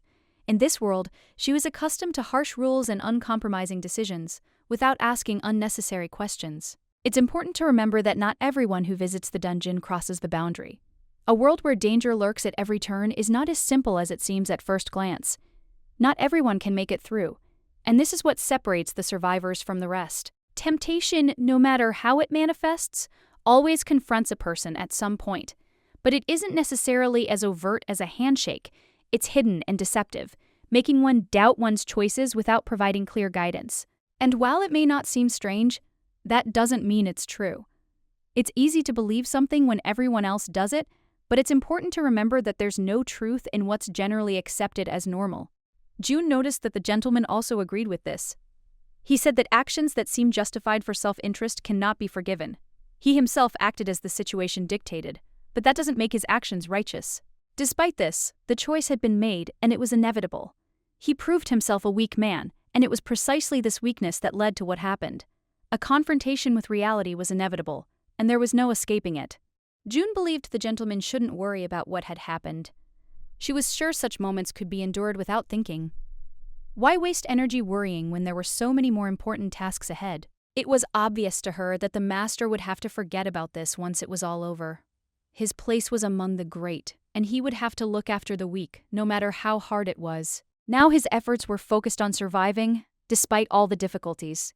The gentleman continued to act with the last of his strength, despite the fact that it was extremely limited. But retreat was no longer an option. The only right decision was to focus on becoming stronger than everyone else. Strength came with every step, and June understood that only in this way could the master change his own destiny and the destiny of those around him. The gentleman noted that perhaps she didn't fully understand him. He claimed he wasn't as strong as she thought. His doubts were clear, and he hoped she would see him not as an ideal, but as a human being with his weaknesses. He also asked, what would she do if he didn't live up to her expectations? This was important for him, to know how she would react to potential disappointment, since he couldn't guarantee her an absolute victory. When June looked confused and unsure of what to say, he realized she still considered him strong. Her choice was tied to his strength, and that was obvious. But what if he couldn't be who she saw him as? Mayer added that she might want to return to Fabian. These words shocked June, and she didn't immediately understand what he meant. He was clearly trying to test her affection and the extent of her involvement in what was happening. At these moments, June felt she didn't understand what the gentleman was saying. He was again trying to delve into her thoughts, to find out how ready she was to be with him, and not with someone else who could become her support system. He was trying to figure out if she had feelings for Fabian. His words sounded like a test, and he knew all too well how cunningly fate could be woven, especially when it came to such a complex relationship. Reflecting, June realized that while they were close, their bond was driven by a shared purpose, not personal feelings. They didn't reveal their weaknesses to each other, though they were occasionally drawn together by their need for support. Initially, June thought it was all just a temporary situation, just an excuse to have a drink together, but she soon realized she was far more involved than she would have liked. He skillfully engineered the situation to force her to open up after she'd had enough alcohol. Everything was calculated to coerce her into confessing. She felt offended and wanted to know whether she would pass on his secret or not, but she was not ready to listen to him. She began to understand the reasons why Mayer continued to question her, trying to find out more about her intentions and feelings. Even though she had been betrayed, she remained loyal to Fabian, the hidden core of the Demon King. She still carried that heavy secret within her. She had to be careful with those around her because she knew that her usefulness was important to them, especially in the future. To succeed in her plans, she needed to earn Mayer's trust, and she was willing to do so. She remembered the captain's words that she was a bad actress, and so she decided to tell the truth, asking if he was making fun of her now. Out of disappointment, she was ready to return to Fabian. Anger was seething inside her. She could not contain her emotions. In a fit of rage, she shouted that she had only betrayed the expedition once, and he thought they were the same as people without loyalty. Mayer immediately replied that he didn't think so. His words were confident and calm. She noted that if that were the case, he would not be asking her such questions, and in fact he called her Fabian's doggy, and she despised this comparison. She couldn't stand it when they called her that, but she couldn't do anything about it. She continued to do the best she could while being part of the expedition, and didn't understand why everyone kept attributing such thoughts to her. The captain apologized for his words at their first meeting, asking forgiveness for his harshness. She replied that she was different from him in her loyalty, and therefore accepted his apology, expecting that such moments would help them become stronger. She was surprised why he suddenly started asking such questions. Perhaps he was sacrificing the expedition members, as Vifera had done. The gentleman said that the situation was completely different, but the lady confidently stated that it did not matter to her. The captain invited her to join the expedition, and she agreed, but after some thought, weighing the pros and cons. She chose the captain because his condition suited her, and they were already in the same boat, ready to go in the same direction. The captain had to defeat the Demon King if he wanted everything to go according to plan. He knew it wouldn't be easy. If the captain turns out to be not as strong as she thinks, she will not betray him, but, on the contrary, she will make him stronger in order to help. The gentleman was stunned by her words, did not know how to react to it. Complete confusion was visible in his eyes. He even asked again if she really wanted to make him stronger, not believing that she was capable of such actions. He was doubtful, as it was hard to believe that a level 23 character could strengthen someone who was at level 80. The girl smiled, asking if he thought she couldn't do it, her gaze confident and even a little mocking. She was confident that it was possible, because she had already studied his characteristics and was ready to face his weakness. Knowing that Mayer was a ticking time bomb turning into a Demon King, she always expected the worst. She said that in any situation when she's involved in a game, she always gives her best, sparing no effort. June Carentia was confident she could be the perfect backup for the captain, even if he suddenly decided he didn't want to fight the Demon King. She believed in her own strength. The girl was ready to support him, even if she had to act harshly. She would have simply sent him out to the yard and didn't think her name would go down in history. The gentleman agreed with her decision, but June began to doubt it. He fell silent, and she realized his silence was motivated by something more than simple agreement. He'd gotten what he deserved, but now he was in a daze. Everything that was happening around him seemed strange and a little uncertain. He was putting other people in awkward positions when he was drunk, but it was unclear why he was still holding her hand. It was difficult to understand what motivated him at that moment. June thought he might drink with her again, but she didn't mention it. After all, the alcohol was so good that it would be foolish to refuse. She was ready to meet him again. This drink was simply perfect, and refusing it would be a mistake. But doubts remained in her soul. Then the gentleman turned to her and said she was an incredibly strong person.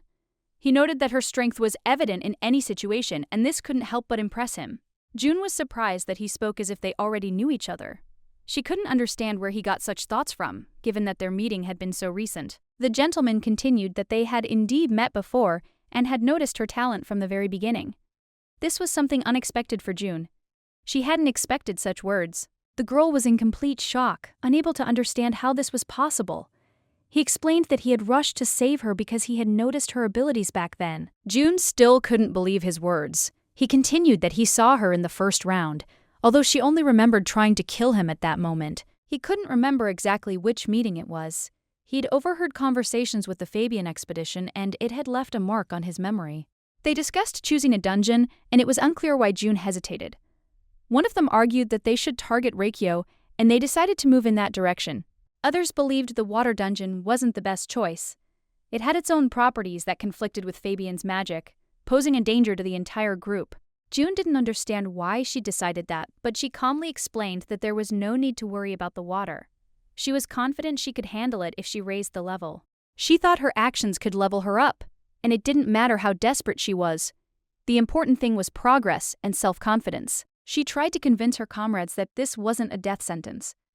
But June knew that at level 60, a new magic skill would unlock, and that would change everything. He said that even if she reached level 60, it wouldn't change her abilities much. It would still be support magic, meaning her powers wouldn't be enough to fight demons. June, despite not leveling up, still had enough power to remain a valuable member of the expedition and assist in its tasks. The girl, noticing the concern, turned to Deko, reminding him that if June was so stubbornly insisting on her own, then there were probably good reasons for her decision. The guy, turning to April, expressed doubt, saying that if she continued to support June, she would not give in the end, but they had never made a mistake in following her advice. However, the guy was sure that their success in previous expeditions was more a result of luck and their personal talents, and not because of anything else. Fabian listened silently, and Deko added that, although there were no serious consequences, no one could boast that everything went perfectly. Difficulties always arose. Then, June turned to Fabian, reminding him that her suggestions were never unfounded, and now it was important to her that her opinion be taken into account and that they go to the dungeon she had spoken of. Fabian, however, was firm in his decision and declared that this time they would head to a different dungeon, despite the girl's insistence. June was clearly upset, her voice shaking as she tried to convince him that their decision wouldn't be as risky as he thought. April, in turn, supported June and tried to convince everyone to listen to her opinion, saying that her point of view deserved attention. After this, April couldn't stand it any longer and rushed after the guys, saying that they were behaving very rudely, not wanting to listen to others. Deko, responding calmly, asked April to calm down, explaining that this decision was made for the good of the entire expedition and not for personal interests. April was usually quite strict, and no one understood why she was so soft with June, considering her tough stance towards everyone else. Meyer, observing what was happening, noted that although Fabian was indeed choosing between two dungeons, in the end he made a firm decision to attack only one of them. Despite the silent support of the rest of the expedition, it was amazing to see how June did not give in and continued to protest against the decision made. He added that it should not be thought that he was spying on them, since they themselves were loudly discussing their plans, and he was simply nearby, listening. June remembered that usually when they went on an expedition, she stayed behind to observe the action. But in the case of this dungeon, things were different. The mage, who always tries to avoid arguments, was completely ignored this time when he tried to express his opinion, claiming that he knew nothing about the situation. The mage's opinion was not taken into account, but no one said there was anything wrong with it. However, the situation was tense enough to return to the discussion. At the time, he had thought that he had always wanted to work with her, but he had no idea that they would be brought together in such a situation, with such decisions and consequences. If you think about it, the expedition that attacked the dungeon that June insisted on was an important milestone that determined the future of their group. The expedition was bolstered by the presence of a dark knight and an artifact found in the Reikyo dungeon, which increased the participants' resistance to fire attacks. The Dark Knight, having mastered the artifact, had since used it for his own purposes, and now Axion could also use this powerful item in his battles. It would be useful for protecting participants from fire magic. Even then, Meyer realized how useful this feature would be. He said that despite everything, she still had memories of the first round, and that it developed, especially after she became the vice captain of the Dark Knight. June was irritated, and he feigned drunkenness, trying to get her to open up by talking about his special relationship with the vice captain, whom he'd talked about so much. She didn't know that this included getting her drunk on expensive alcohol. She told him to never try to look at someone like that again, and that he had to understand that. The gentleman said he understood, and from that moment on, he trusted her completely. But it was a lie. He didn't reveal to her what the core concealed. From now on, they will enjoy showing each other their cards. Perhaps everything will come to light after some time. The girl said she was already getting ready to leave. He tried to stop her, stood up, but began to stagger, and she got scared. He could have fallen on her, and she said that judging by his condition he needed to be put to bed. He should hurry and rest. But the gentleman said he would walk her to the door, and since he insisted, she agreed. She also noted that, in any case, she was grateful to him because they had drunk well today. He noted that she drinks well, his defeat completely and utterly. The lady said you reap what you sow.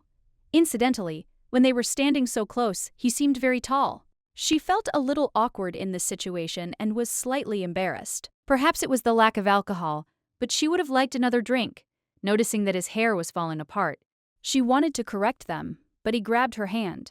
She didn't understand what was happening and was very scared. He was also a little confused. The situation was completely unclear. June didn't even know what to say to him, didn't understand what was happening. She just wanted to fix his hair. The gentleman apologized and said that he was too sensitive. The girl replied that there really was nothing to worry about.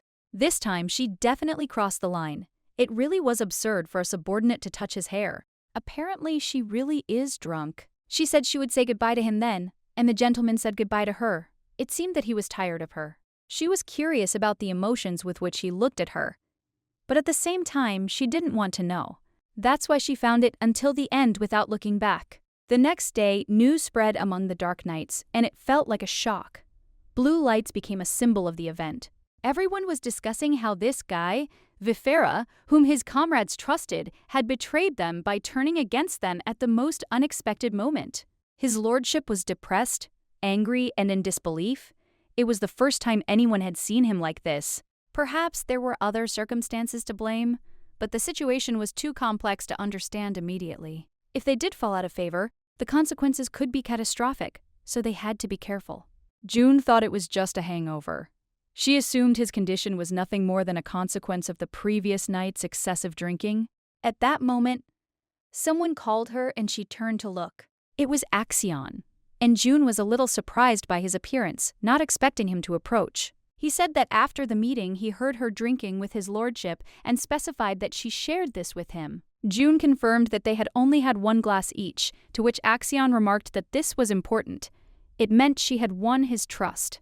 The girl was a little stunned and said that she didn't know about it because it was all so insignificant and accidental. She explained that they were simply drinking, but Axion replied that his lordship would not drink with someone without a reason, especially alone. The girl realized that this was precisely why she poured herself a drink, not expecting it to have such meaning. He added that, despite the fact that they were drinking together, work with his lordship still continued to proceed as normal.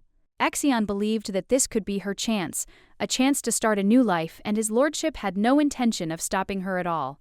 June felt a strange but pleasant feeling from Axion's words and replied that she did not need compliments and did not plan to accept his participation. He continued anyway, not understanding why she was so distant.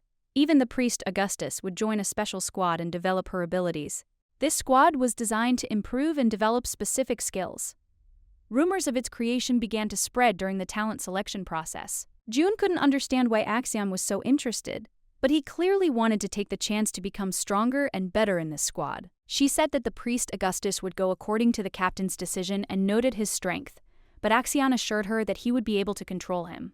June advised him to simply keep an eye on the Red Wolf squad to make sure everything went according to plan and without any unnecessary interference. Axion said that he had such a talent that he could handle several tasks at once without losing concentration.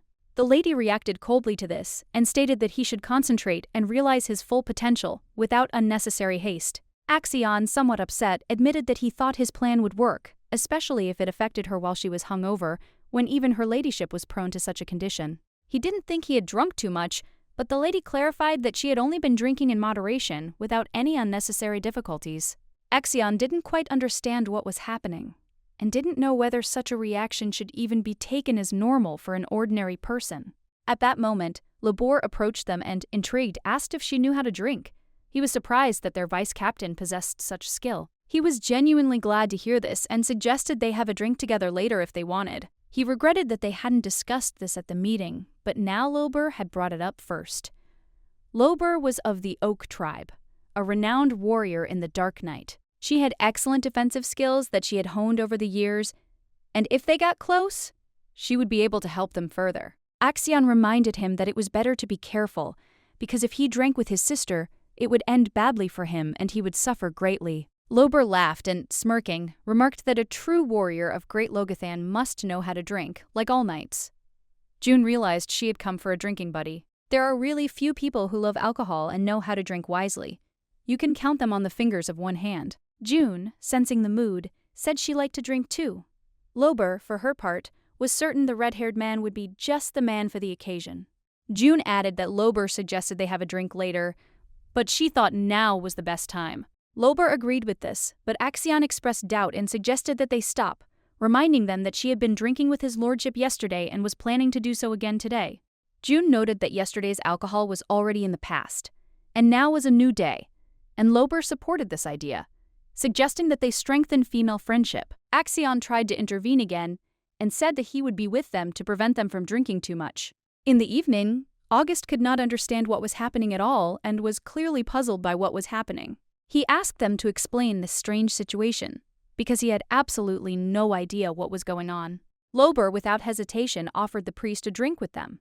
Augustus was angry, for he was dedicated to service and disapproved of such entertainment. He reminded them that it was his duty to give thanks to God, and that such actions as drunkenness were a sin to which he could not but object. This was said with grave insistence, and Lober suggested ending the conversation there and at least tidying up the room a little. At this point, Axion was already very drunk, and suddenly they heard strange sounds that abruptly disrupted the atmosphere of fun. August expressed concern that June would fall under the influence of Sister Lober, believing it to be unsafe for her. He clarified that his sister only holds the position of vice captain of the Dark Knight and does not have much influence. June, surprised by his words, asked if he approved of her candidacy for vice captain. August replied that he saw no reason to revoke her abilities. He noted that he is not actually the one making the decision on her appointment to this post. It was the first time August had mentioned her name in the context of the vice president. He softened a little, and June felt relieved by his words. She was glad to hear his support. August added that the public would soon change its opinion about her merits and talents. June wasn't conceited by the blessings she'd received from Saint Marianne and continued to train diligently. He blessed her with the saint's name. Now June understood why Augustus always kept his distance. It had nothing to do with her status as a support mage, but with his attitude toward their classes. Mages rely only on facts, and Augustus protects what is truly important to him. August turned out to be even more religious than she expected. Ultimately, his loyalty makes him a great partner for Meyer. Meyer may not be as religious, but something about Augustus still draws him in. June decided she needed to find out more about the reasons for the connection between them.